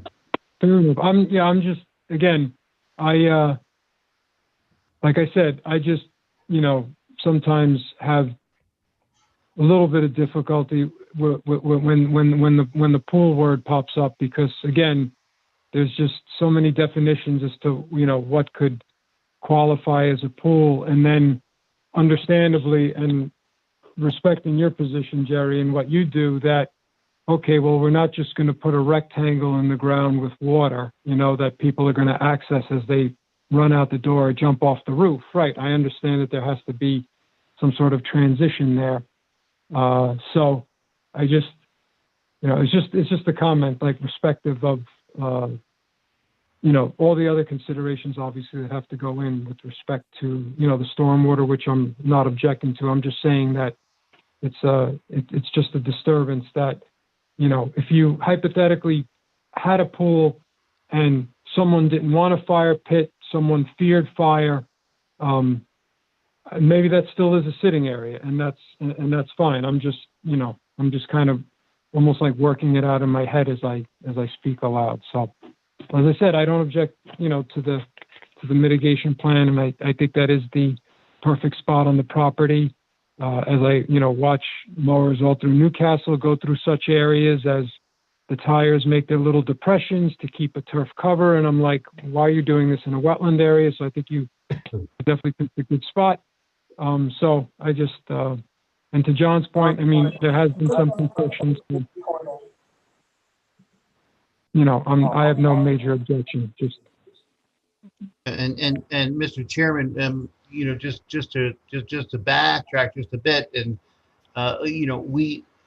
we have proposed our conceptual mitigation plan, and we are prepared. If the board we can move forward with this.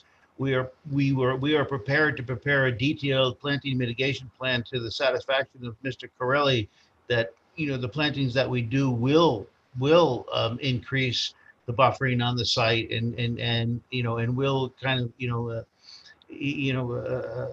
buffer any potential impacts that there may be. So we're certainly willing to work with Mr. Corelli on that, and to work with the mitigation plantings. We've gone through it. We think we can certainly meet the minimum 1-to-1 requirements. The only thing we haven't done is called out what the species may be in the plantings, and we would respectfully request that the board allow us to work through those details of the approval with Mr. Corelli, based on the concept that we present here. That's what I'm worried about.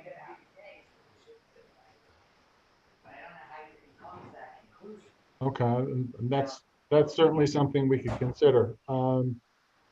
David, Ivan, Ted, any of you have any other questions, comments at this point? I don't. This is Ted. I don't have any questions or comments. She has to come by tomorrow. So. What? She has to come by tomorrow. Ivan, David? No, I don't have anything further on this. Okay. No, it's been through a lot of iterations, and I know there's been a lot of consideration given to the board's concerns along the way. Yeah, I think, speaking for myself, I think, Jerry, you guys have really come a long way on this. And, a lot of hard work went into it, a lot of push and pull, and a lot of creativity. And I think you've come up with a plan that, while obviously not perfect, meets the concerns and the objectives, that we articulated going into this. And I think that, subject, as you say, to finalizing the details of the plantings for the mitigation between you and Dennis, and assuming, Dennis, you confirm they have gotten the zoning board permits, the variances? Yeah, I was at that meeting for another application. I don't typically attend those, and they did receive all the variance requests, and it was approved. Yes. Then in that case, it would be my inclination to entertain a motion to approve this permit based on the plan submitted tonight, on the condition that the final mitigation plan and the plantings for that be agreed to between the applicant and the environmental coordinator. So I'll entertain a motion to approve the plan on those bases. Motion to approve. David, make the motion. Motion to approve the plan is submitted. Second. Ivan seconds. All in favor? Aye. Aye. Motion carries. Congratulations. Thank you so much. Thanks very much. We'll be working on this. We'll be working on this together. Mr. Coleman will be helping us with the mitigation plan. We look forward to working with Mr. Corelli to develop a plan that'll meet with everyone's approval. Thank you so much. Perfect. All right, thanks to the board. Thank you. Great. Thanks, guys. Thank you.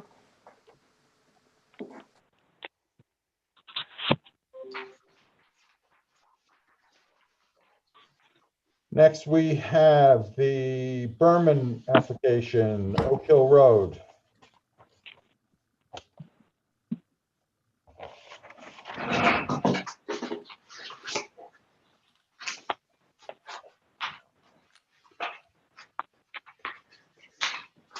John, I'm here. Yes. John, Sorry. I'm gonna have to step away. Is that okay? We'll miss you. Well, I know you will. But we still have a quorum, so. Okay, good. All right. Have a good night. Thank you. Thanks, Ted. Okay. I was going to say he could have left his handsome picture up there and. Well, you don't want to see where I am, so. You know, Have a good your night. timing was impeccable. All right, thanks, Ted. Thank you. That first item, like Steve Coleman said, because he knows the report, it went on forever. When you texted, it was just starting. And Dennis Corelli got involved. Hello, Jerry? Jerry, you want to mute yourself? Fire pit, it has nothing to do with the pool. Most of it is out of the buffer, and I don't know. I muted them for you. Oh, okay. Thank you. Okay, Bill, is this you? It is. Okay, the floor is yours. Thank you very much. We saw you all last month with this plan. This is Technically, it was 2 months ago because we didn't have an October meeting, but 2 months ago? 2 months ago, September. Okay. Time flies. Okay. The prior plan, the project is to construct a screened porch on an existing deck, a patio on grade in this on the side yard, and a new front porch in the rear yard. All three of those elements are within the 100-foot wetland buffer of a wetland area in the rear yard. We've had the wetland delineated by Mary Janig. We reviewed at that prior meeting a plan for a proposed mitigation area of a little under about 760 square feet. That plan proposed types of plantings that Mr. Crowley felt weren't as appropriate for the soil conditions as other alternatives.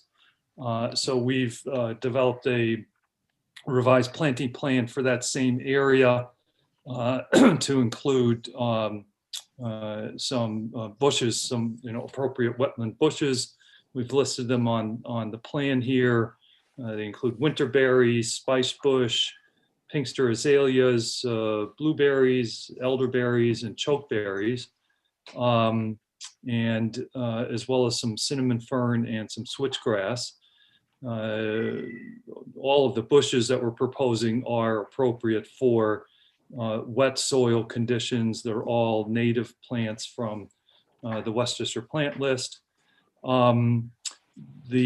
The quantity of the bushes has been determined as part of also a tree replacement plan. There were 2 trees on the property that needed to, one needed to come down, was a diseased tree. Another adjacent tree to that, the owner, Mr. Berman, wanted to take down to provide better sunlight to the outdoor areas we're constructing. And so as a result of that, we needed to do a replacement plan. So that one tree to take down results in a 14-inch, it was a 28-inch tree. We have to replace that with a 14-inch total caliper. That would either be 6 trees or 48 bushes. So we're proposing the 48 bushes is the quantity and to be included in the wetland mitigation. And so that's the plan you have in front of you. We've worked with Dennis on this, and he's been out to the property and feel that we've come up with a good plan to provide the mitigations necessary. Okay, Dennis? Yes. You want to give us your thoughts on the mitigation and? Sure. I know, as Bill mentioned, I I did visit the property with him, and Mr. Berman had come out, and we had the opportunity to look at some of what was growing there, and try to take advantage of that as a cue, as I like to call it, or I cheat. Whatever the site sometimes tells you what it wants to be, you listen to that. And some of these other shrubs, they're all appropriate for being in that outer area. Some of them actually would also grow in wetlands as well, so it's good to have that variability. And since there was a proposed tree removal, it seemed like a good opportunity to take advantage of the woody replacements in this area as well. So, and it's so much closer to the wetland, and it all seems to come together in that nice Venn diagram meeting kind of way. So I'm pleased with the plan's location, approach, and what the species proposed are. You're on board with it, good.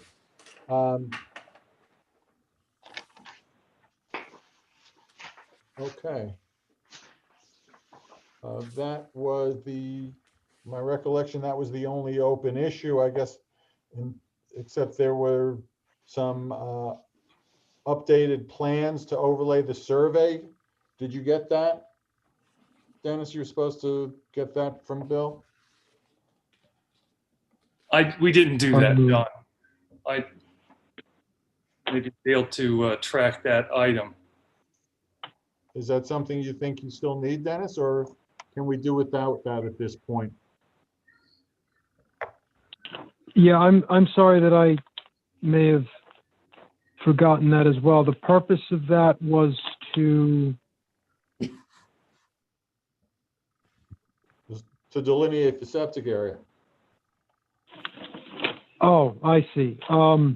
Right. Certainly, John, we can add that onto the plan. I remember now, I thought it was on the plan. We had it on the plan at one point. Somehow it got dropped off. So we can certainly deliver an updated plan to Dennis with that on it. Right. And I think also too, not just for myself, but I think, for the building department's purposes, it's probably a good idea to include that as well, just so that it's, obviously avoided, not only with the finished proposed project, but the whole access, egress, approach to the work, where not to stockpile stuff, et cetera, et cetera. It'd be good to have that. Yeah. Yeah, you're correct. The building department will require that on the plan anyhow for a permit. And that, by the way, that septic area is in the front yard there, or the side yard, down along the side. Right, I thought that's what you would, it's kind of opposite where the project is proposed, Correct. Opposite side of the property. Okay. Correct. Anybody else have any questions, David? Yeah. Am I muted? No, you're okay. So, We can apologize, I missed the last meeting, but my only question on this is the drainage off the new patios. Is that being collected somewhere or directed someplace? What are we doing with the that runoff from those hard areas? We're going to collect that in a perforated pipe and then take it down onto the hillside and then distribute it. It's below the threshold of the town's requirement for any kind of stormwater treatment. So it wouldn't be required, but we would certainly provide that. So there's going to be some sort of drain or flow drain in the proposed patio area? Correct. Okay. And then just, there's an existing generator shown right next to the patio? Correct. is there a wall around that? Does that stay there? It stays it's at grade to that existing, to the new patio. The little double line next to it is an existing Belgian block curb that would remain. So the patio is constructed next to it. Got it. That's it, John. Okay. Ivan, you have anything? Nope. No. Okay, then, Dennis, David, do you think the changes that still need to be made to update the plan would impact the merits of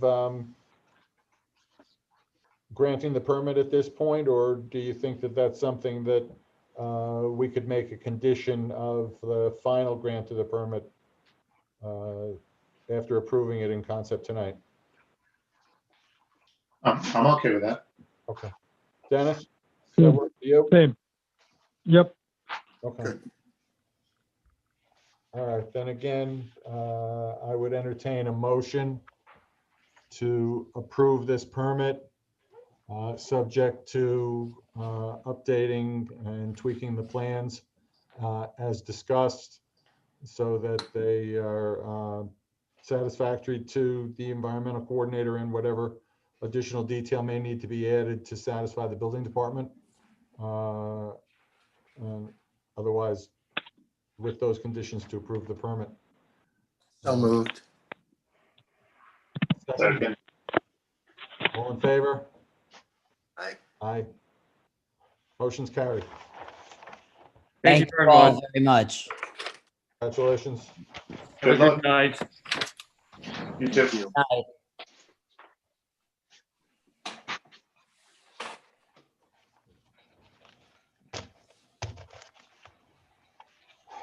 All right. New application. Jerry, you're back on.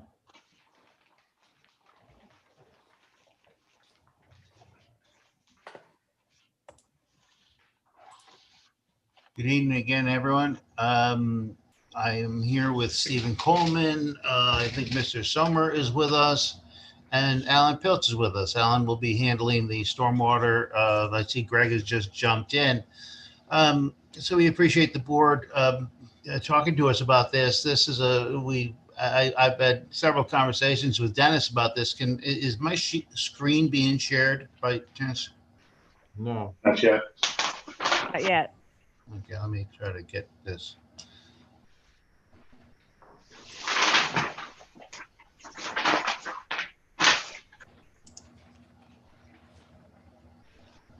Anything change? Not yet.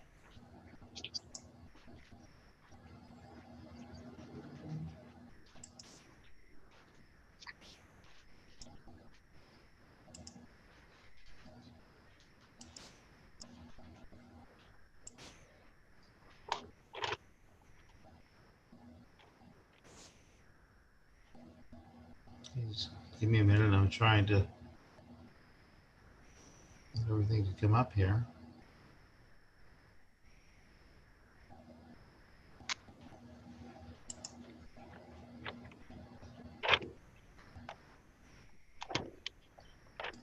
Nothing yet? Not yet. Close this out. Start again. We have the plans, Jerry. Okay, all right. I'm gonna close these current tabs out, and I'll try it one more time, and if it doesn't work, then I can talk. You guys have the plans, we have the plans, so we know what we're talking about. Mr. and Mrs. Sommer, they live at the end of Round Hill Place. I think the board remembers this project. This was a project that John Nikic was the developer, and we had 2 lots on this end of the cul-de-sac, and he had developed these 2 properties, and it was a matter of an ERB review, and it was also a planning board review. And so this particular property. This is the property that used to be owned by the adjacent neighbor, right? That's right. I think Dr. So-and-so. And And what happened was, oh dear. All right, now I lost the whole thing. All right, I'm gonna, jeez Louise. All right, I am gonna have to, if you have the plans, then I'm gonna talk through memory, but I'm gonna have to try to open these plans again because I have this technical problem when I have more than one project at once. Somehow it always gets screwed up. So anyway, Greg Somer and his wife, they want to build a pool in their backyard. 21 Round Hill Place, Greg, that's correct? You're 21? That's right. And they're at the end of the cul-de-sac. 50-60% of the house is in the wetland buffer. Planning board review. Septic reserve area, I believe, is also in the wetland buffer. What happened was, I remember when we developed this property, the grade was dropping off from the street to the extent that it was hard to catch up with grading. So I had designed this particular house to have a 12-foot basement. Therefore, you can pull into the garage and step into the house at grade at the front. And because we had the 12-foot basement, you could step out at the back and get a grade. And the whole purpose was, if we didn't do that, we were going to be filling into the wetland buffer. And that's something the ERB didn't want us to do. And so that's how we got around that. So John Nikic agreed to put the extra concrete in. So the house has a very tall basement. And then because of that, what the Somers have done, there's a deck that comes off of their main floor. And because of that, they have this very high deck. They put a false roof under the deck, and they have their outdoor patio at their basement level under the deck. And it's a lovely spot that they've created. And then beyond that is just a little patch of grass. And in that patch of grass, and it's supported by there's a 6-foot wall, and in the 6-foot wall, the 6-foot wall buffers to the wetland buffer to the east. And so we have this little isolated patch of grass behind the house. We've done the previous mitigation. I don't know if the board remembers, but the wetland buffer, there's 2 wetland fingers that come up from the properties on Roaring Brook Road, the Babwall property. The board will remember we did a pond dredging project for the Babwall project. They are the adjacent neighbors to the south and the east, and they were getting so much sediment coming into their pond. As part of this project, we developed a plunge pool system on the north property line of the Somer property, where we have captured now that sediment, and so that doesn't happen. We repaired that. We repaired the Babelwall pond, and the wetland buffer in this area. It was horrific, covered with vines. You couldn't even walk through it, and we ripped it all out, and we created a really nice wetland buffer area. I really think this was a textbook case of taking a really heavily impacted wetland buffer and turning it into something really nice, and we did that. And the Somers enjoy it. There's also a meadow area as you get closer up to the house.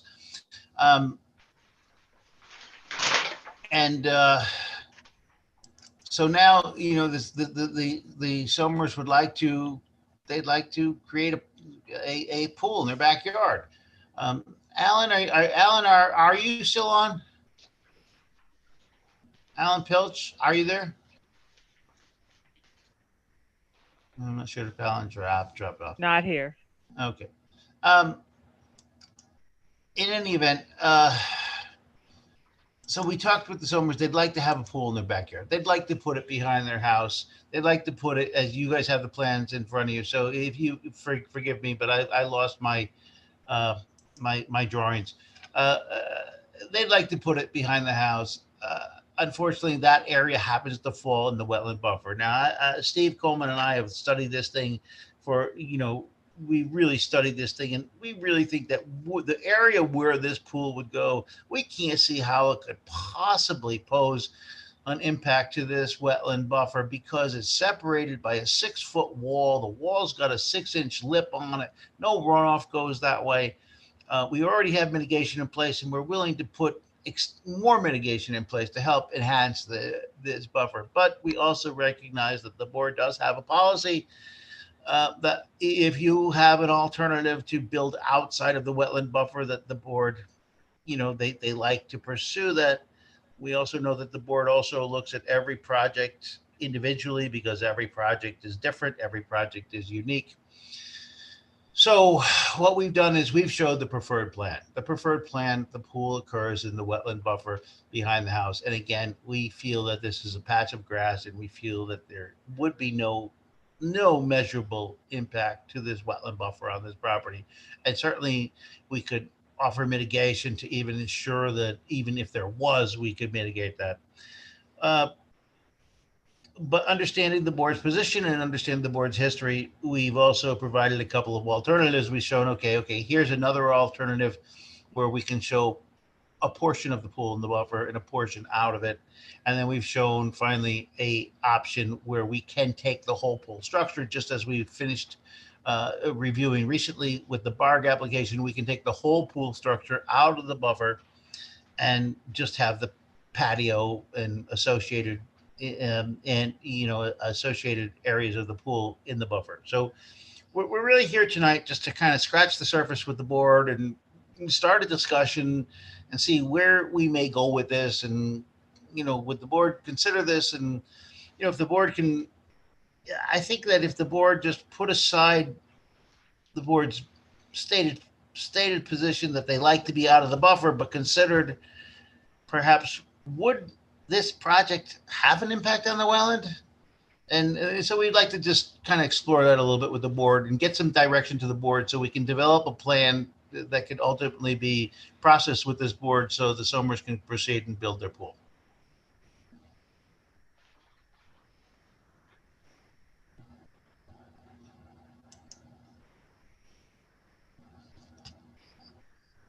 Dennis? Yes.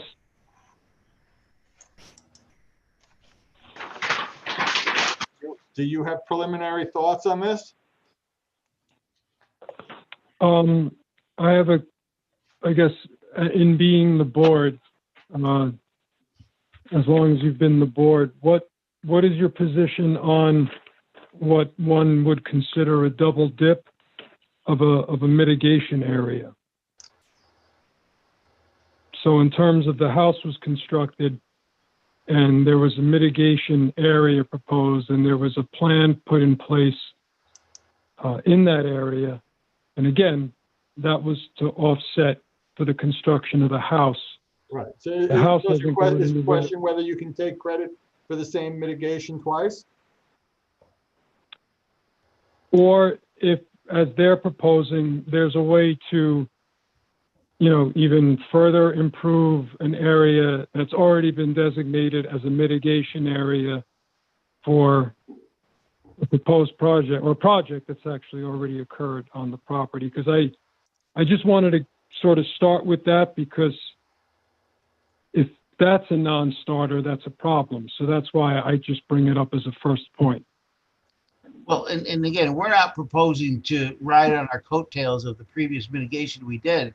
We can offer meaningful mitigation now, even though we think our impact will be minimal. We believe we can offer meaningful mitigation to even make the buffer better.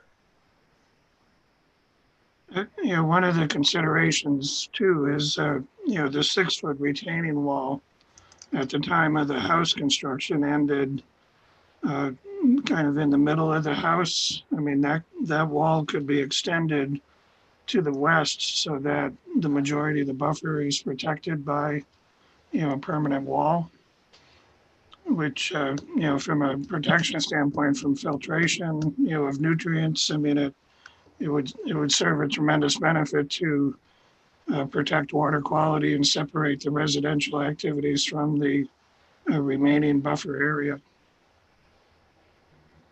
Right. And so something like that, though, for what you're proposing is new activity in a new area, correct? I just want to make sure I'm thinking correctly. So extending the wall would be, a new construction of a wall with the purpose of creating a permanent barrier along the entire length of the property over to the septic. So that remaining buffer area would stay intact and really be free from residential activities. I mean, they can still use the property, but it wouldn't be subject to what you typically see long-term with residential activities.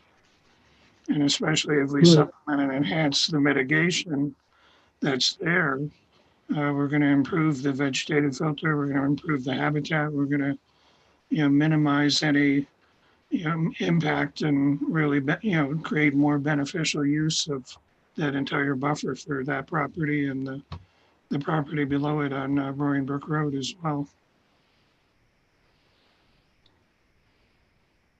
Right. Okay. I understand that. I'm just trying to, again, that's why I just bring this up, because I'm just trying to,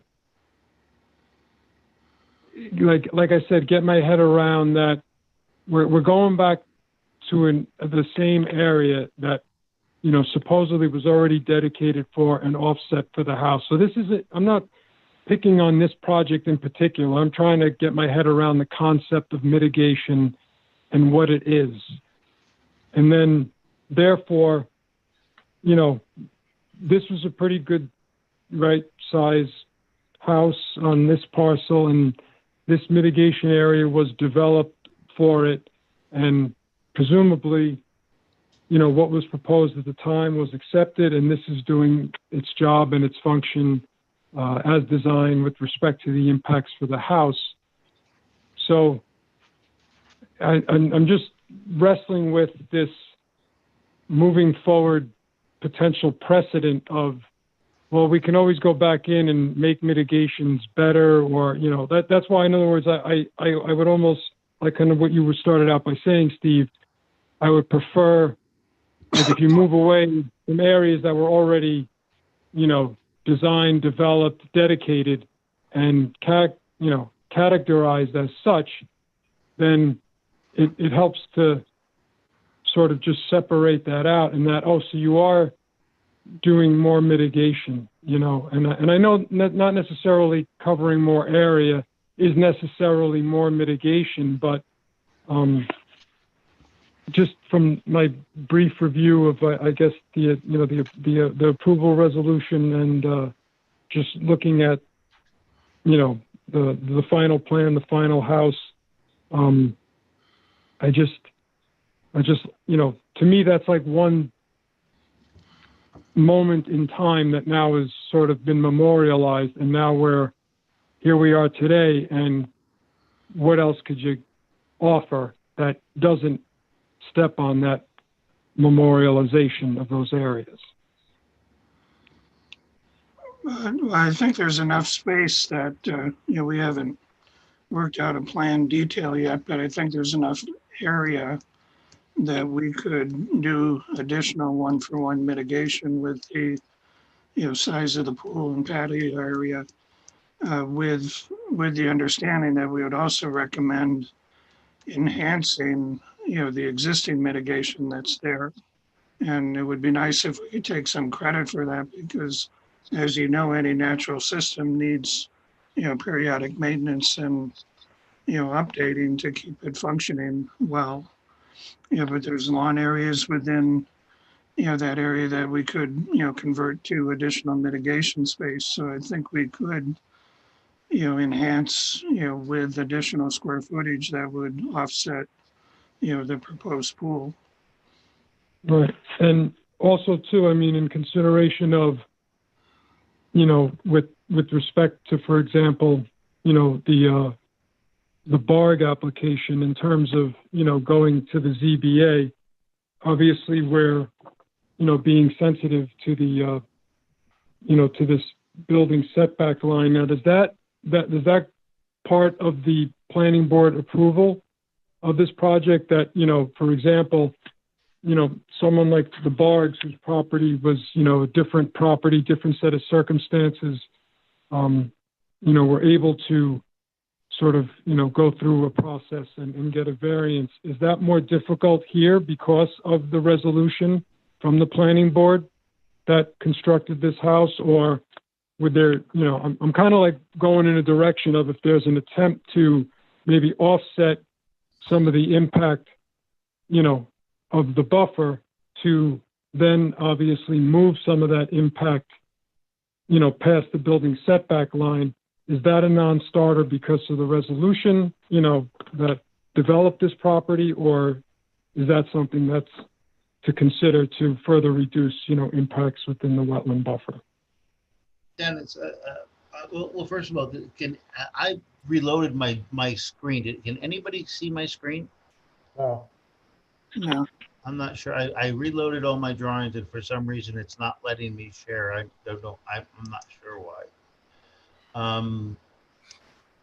In any event, there are no variances requested with this application, where the BARG application required it required variances. This project does not require zoning variances.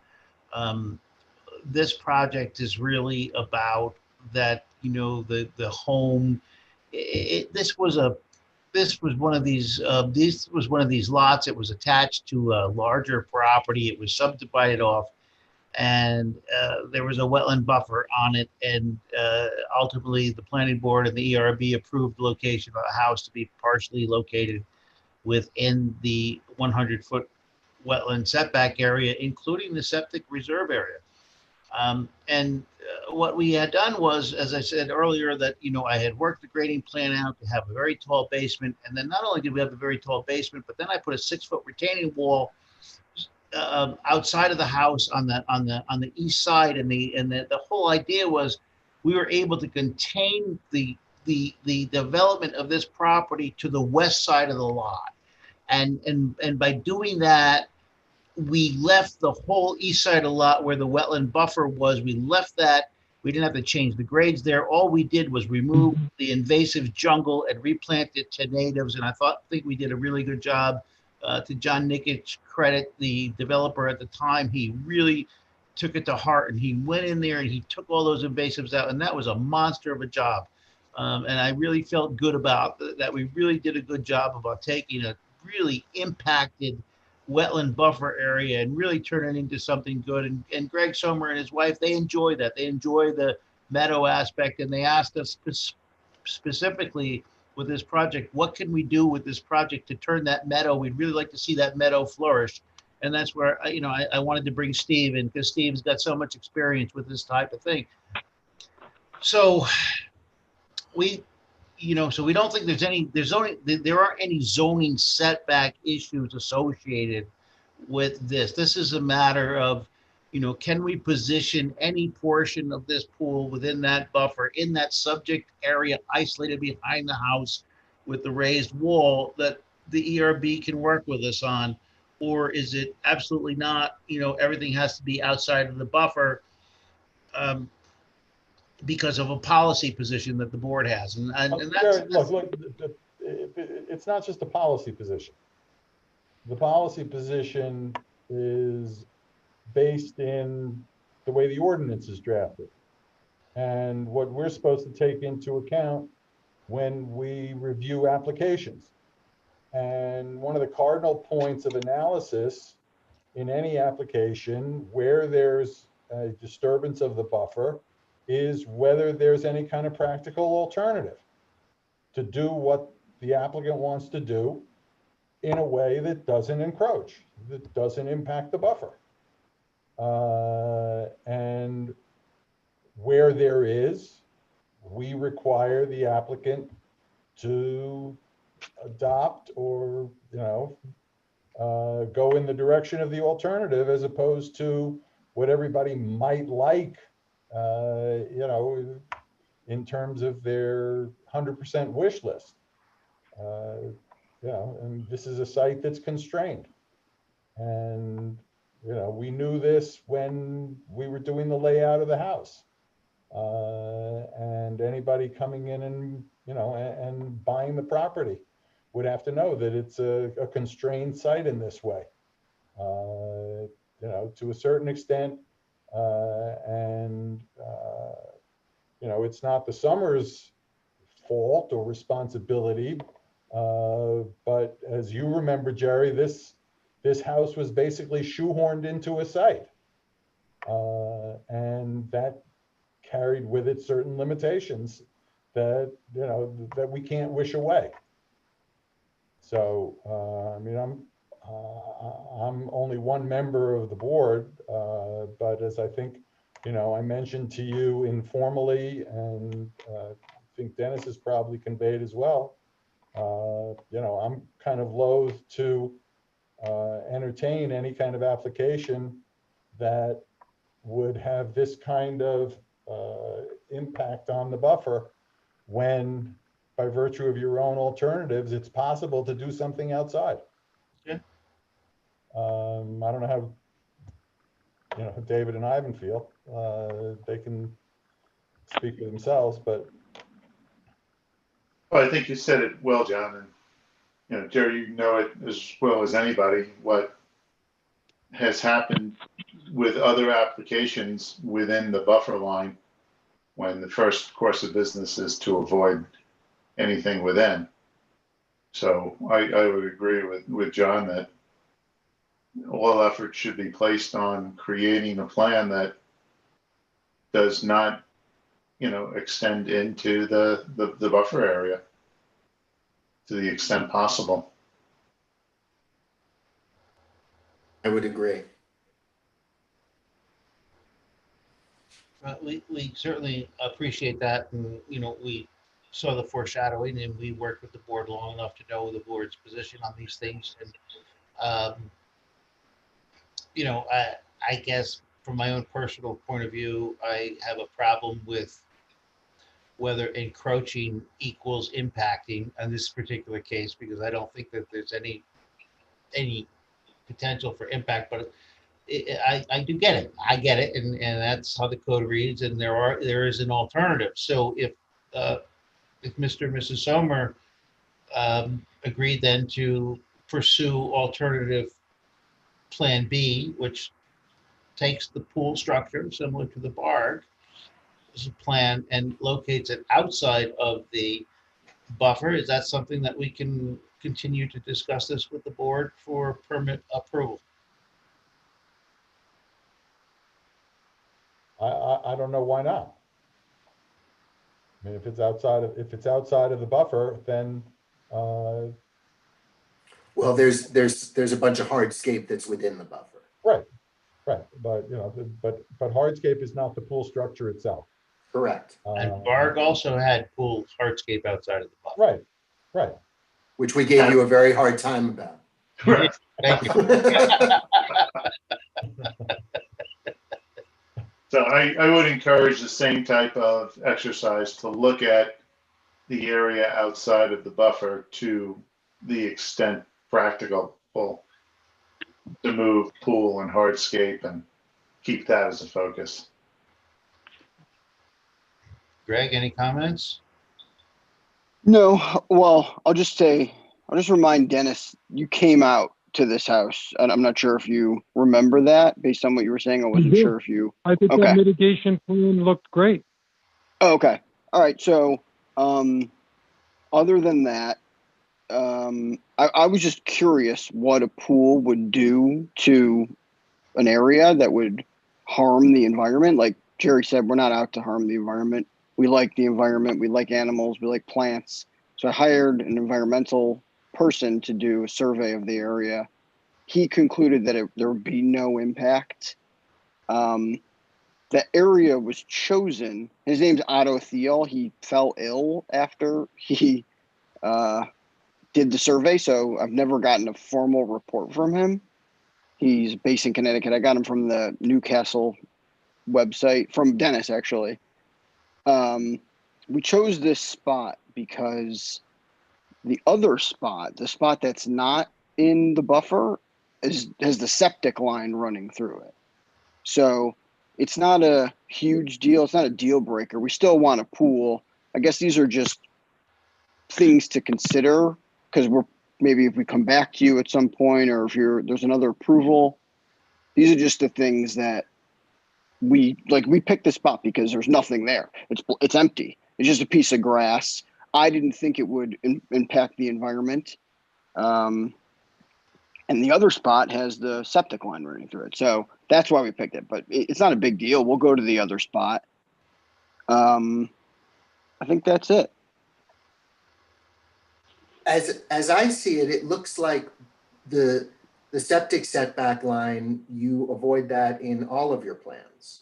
We do, but we have to, with alternative A and B, we have to relocate the septic tank and septic line, so we're increasing site disturbance. I see, in order to get it out of the Because septic. we gotta be 20 feet away from the water line with any part of the septic, so it's gonna require that we do that, and it seems like a lot of extra work and disturbance when we felt we had an alternative that really would pose no impact, but we understand the board's position, we understand how the code reads, and I mean, we get it. We were just hoping to see if we can kind of, try to work through this and see if there was any way to get any kind of compromise. And I want to add real quick, just to clarify more about what Jerry was saying. We have all this wetland area that we can't use. Like I would say like a third of our property is like considered wetland area. But if you're talking mitigation, whatever, we'll put trees, bushes, grasses, flowers. We don't care. We love it all. We love what we have now, and it probably needs to be touched up a little bit. And we're happy to do anything. I mean, and I'm talking wherever the pool goes. But if it helps to put it in some spot, if mitigation helps put it in our preferred spot, then we'll do whatever it takes, but we'll do it anyway. Well, I think wherever it goes is going to require some mitigation. Okay. And so whatever mitigation is necessary, it's it's a positive that you're enthusiastic about doing that, and I'm sure you'll be able to work with Jerry and Steve and Dennis to come up, with mitigation as well as the rest of the plan that makes sense within, the limitations that the ordinance and that we've articulated. I'll use the same farm guys that came on first. I'll get his fruit tree person. And some corn.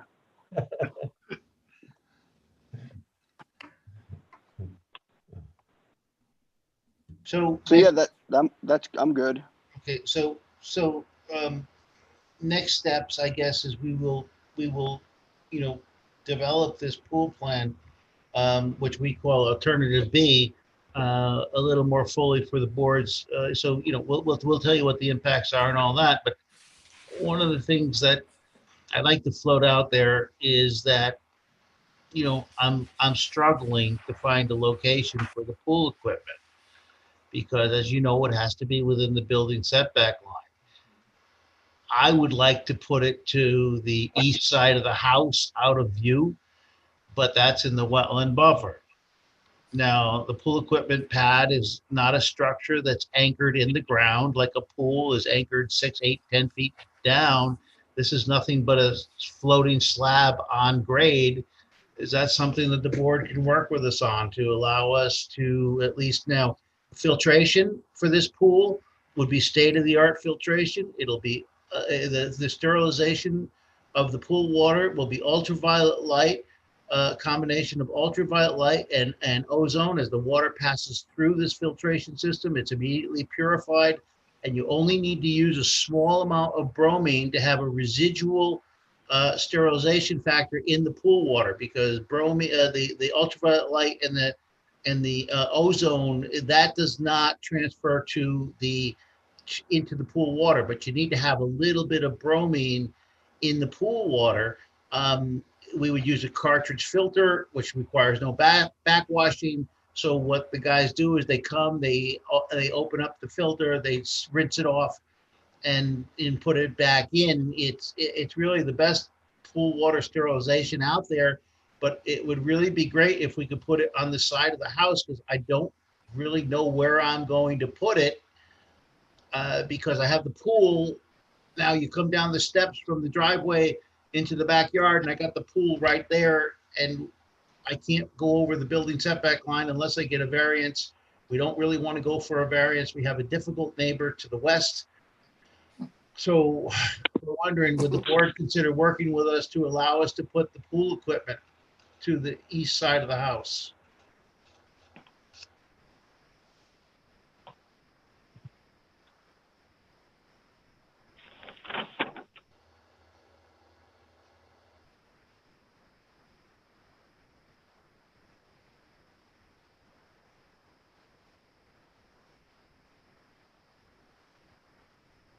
Hey, Jerry, how deep do the lines connecting the pool to the filtration equipment go? Typically maybe a couple of feet. They're Schedule 40, 2-inch PVC lines, glued together joints, solid joints. There's bedded in sand. It's just a trench, lines in, lines out.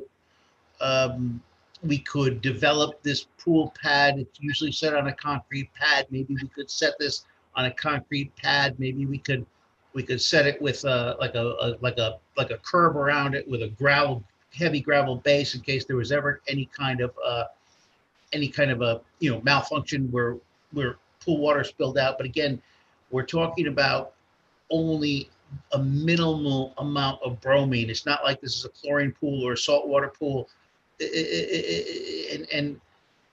think it would be minimal. Plus, I mean, remember where it is. It's up gradient of the pool. It's about at the same elevation of the pool. Not much It's about the different, same elevation. but it's 7 feet higher than, we have that 6-foot wall there, and it's a totally contained system. It's like I said, it's Schedule 40 PVC pipe. It's not flimsy pipe. It's all glued together.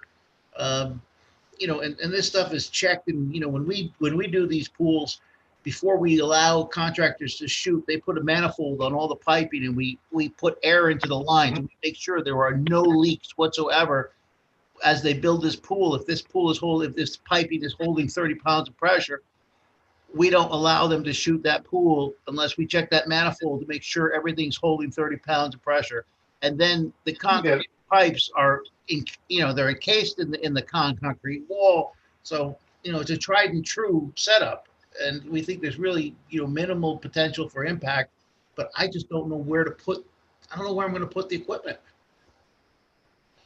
And it would be so nice to put it on the side of the house. It would be out of way, out of view. We'll do more mitigation below. As Steve said, we can take some of that grass area below. There's a grass path between the wall and the planted buffer. We can take some of that up. I know Greg is interested in redoing the pollinator meadow down below, and that's where Steve comes in. Steve is so good at that stuff. And so, we have a lot of things that we can offer to offset any potential impact. What's the dimension of that equipment pad, Jerry? 6 by 10. And it doesn't even have to be 6 by 10. That's for a full-size pool. So we can go 5 by 8, because this is a smaller pool because we don't have that much room. So maybe 6 by 8 max. And does it involve excavation, or it's literally right on grade? I'm going to put the pad. It's going to go right. We would, obviously take the topsoil out. We put gravel down, and we would put, a concrete pad down. But I need a trench, a temporary trench, like, 2 feet wide, 2 feet deep, going from the pad to the pool to route the plumbing back and forth.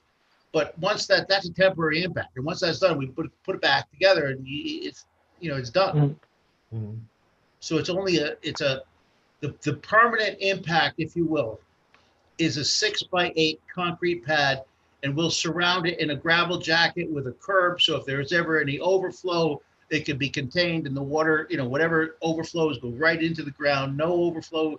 And even if it did overflow, it would hit that retaining wall to the east, and the retaining wall to the east has a 6-inch curb on it. So the water would it would never overflow. It would always percolate down through the soil layer. So, we think it's a safe place. This is really a tough site. As you said, John, earlier, you're right. Yeah, we knew we had a tough job here. This was a tough job even when they approved the house, but that would really help us if we could locate the equipment there, because I just do not know where I would put it.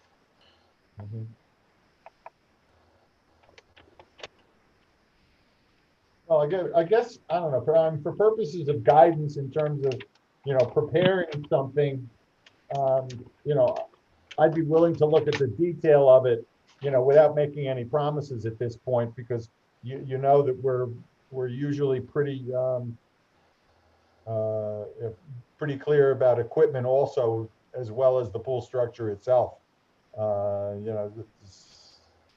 Summer, if you were listening before at all when we were talking about ARG, that's you can tell that we sometimes draw some pretty fine lines. And while we've been willing to consider very limited hardscape for patios and things like that surrounding the pool, we do look askance at even putting the equipment in the buffer. But for purposes of carrying this forward, I wouldn't shut that down immediately now. I don't know if David or Ivan, have feelings about that. No, I would encourage you to, to continue thinking about it and keep the options open to see if maybe inspiration strikes, and there's a way to put it in a place that isn't within the buffer. All right, I got a little situation over here. This is the future pool occupant. Hopefully. That's why you might have noticed I'm can't give you full attention, but I'm here. Ivan, your point is well taken, and why don't we investigate this a little further? What if we can come up with a solution? Like I said, maybe we can do this thing that we can create this pad. Maybe there's no concrete base. Maybe it's all gravel. Maybe all the equipment's got to sit on gravel. If I got to get a little plastic pedestal to set on the gravel, like you see sometimes with AC units, just to make sure that the stuff stays level. We can do that. But again, and maybe if we specify that the only way this would be allowed is if it's ultraviolet light and ozone with limited amounts of bromine, you don't get any better than that with chemicals for the pool, and we could write that into the approval that that's the way this pool has to be. I think Mr. and Mrs. Somers would be agreeable to it. So we would request that let us study that and let us put that forward with our proposal to the next time we come back to the board. We love bromine over here. All right, Jerry, does the town have, like the building department, have any other requirements for the location and structure of the pad for the pool equipment, or? Because I know some municipalities do, some require it to be sunken, right? The only time I ran into that was in Larchmont, and Larchmont still does that, and it's crazy. It's funny crazy. thing, that's exactly what I had in mind, because friends of ours just put in a pool in Larchmont, and we're going through that exact thing. And it's crazy because you got to put this vault in the ground, and you got the groundwater, and then the vaults end up getting flooded, and then you have to ventilate the vaults because you got the heaters in there. It's archaic. It's not a good situation for anyone, if you ask me. So Newcastle doesn't have anything like that? No, they wanted to respect the building setback lines. Okay, good. Then I would encourage you, like Ivan said, try and be as creative as you can. Okay.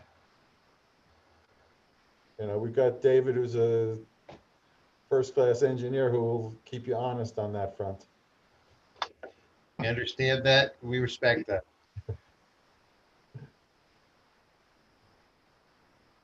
All right. Okay, well, thank you all so much for your help. Thank you, guys. Thanks, guys. Hey, good luck. Okay, Thanks. put something together and get back to you. Thank you again. Yep, we appreciate the work. Good night. Okay. Good night, guys. Take Good care. night. Thanks.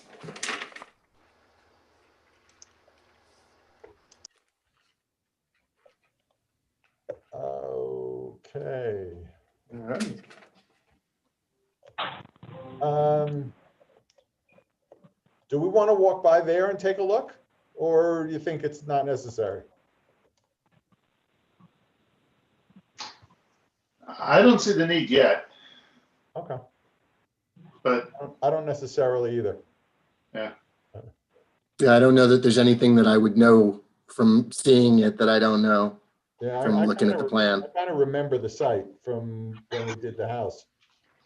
So, I mean, if anybody generally understands the criteria at play here and yeah, should have a pretty good feel for how best to address things.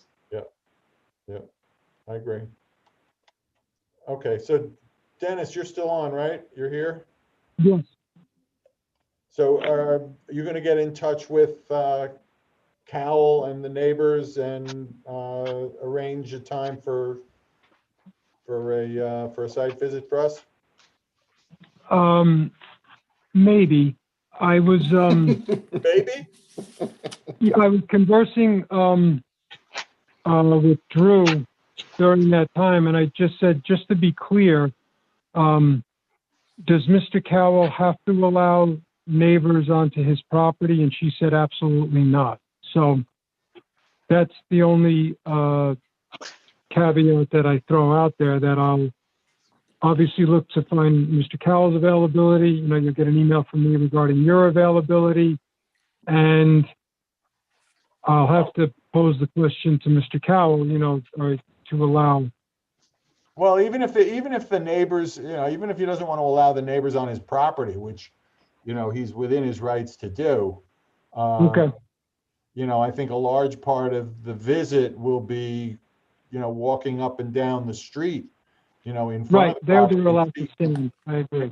and see how Okay. it relates to the properties across the street. And, you know, I would have no problem if the neighbors want to know when we're there so that they can come talk to us either on their property or in the street. Okay. You know, but, you know, I think it probably makes sense to do so.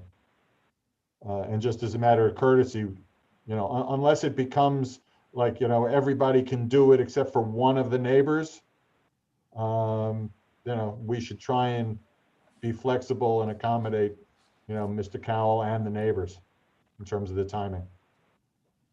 Yeah. Okay. So, I mean, this time of year, we usually would do this on a Saturday or a Sunday morning. So you guys have any commitments that'll stand in the way that we should take into account in scheduling it? You know, Bill like hours to do this. No 8 a.m. You know. Ow. 8:15 works. Come on. Yeah, the next 2 weekends for me are I'm good. I'm around, so. Okay. I'm not, depending on the weather, I'm not good this Saturday. I could do it Sunday. Following weekend is Thanksgiving, although with COVID, I don't know what that affects.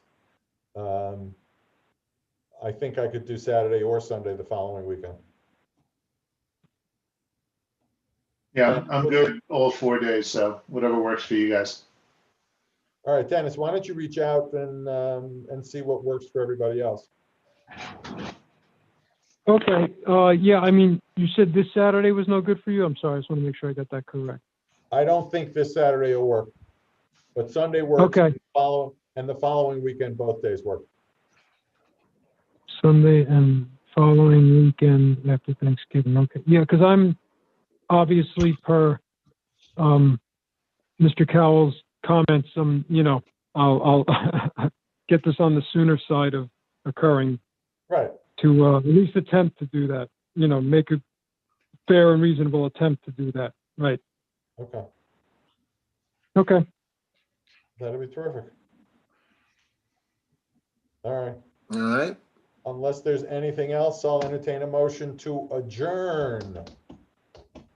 Motion to adjourn. Second. All in favor?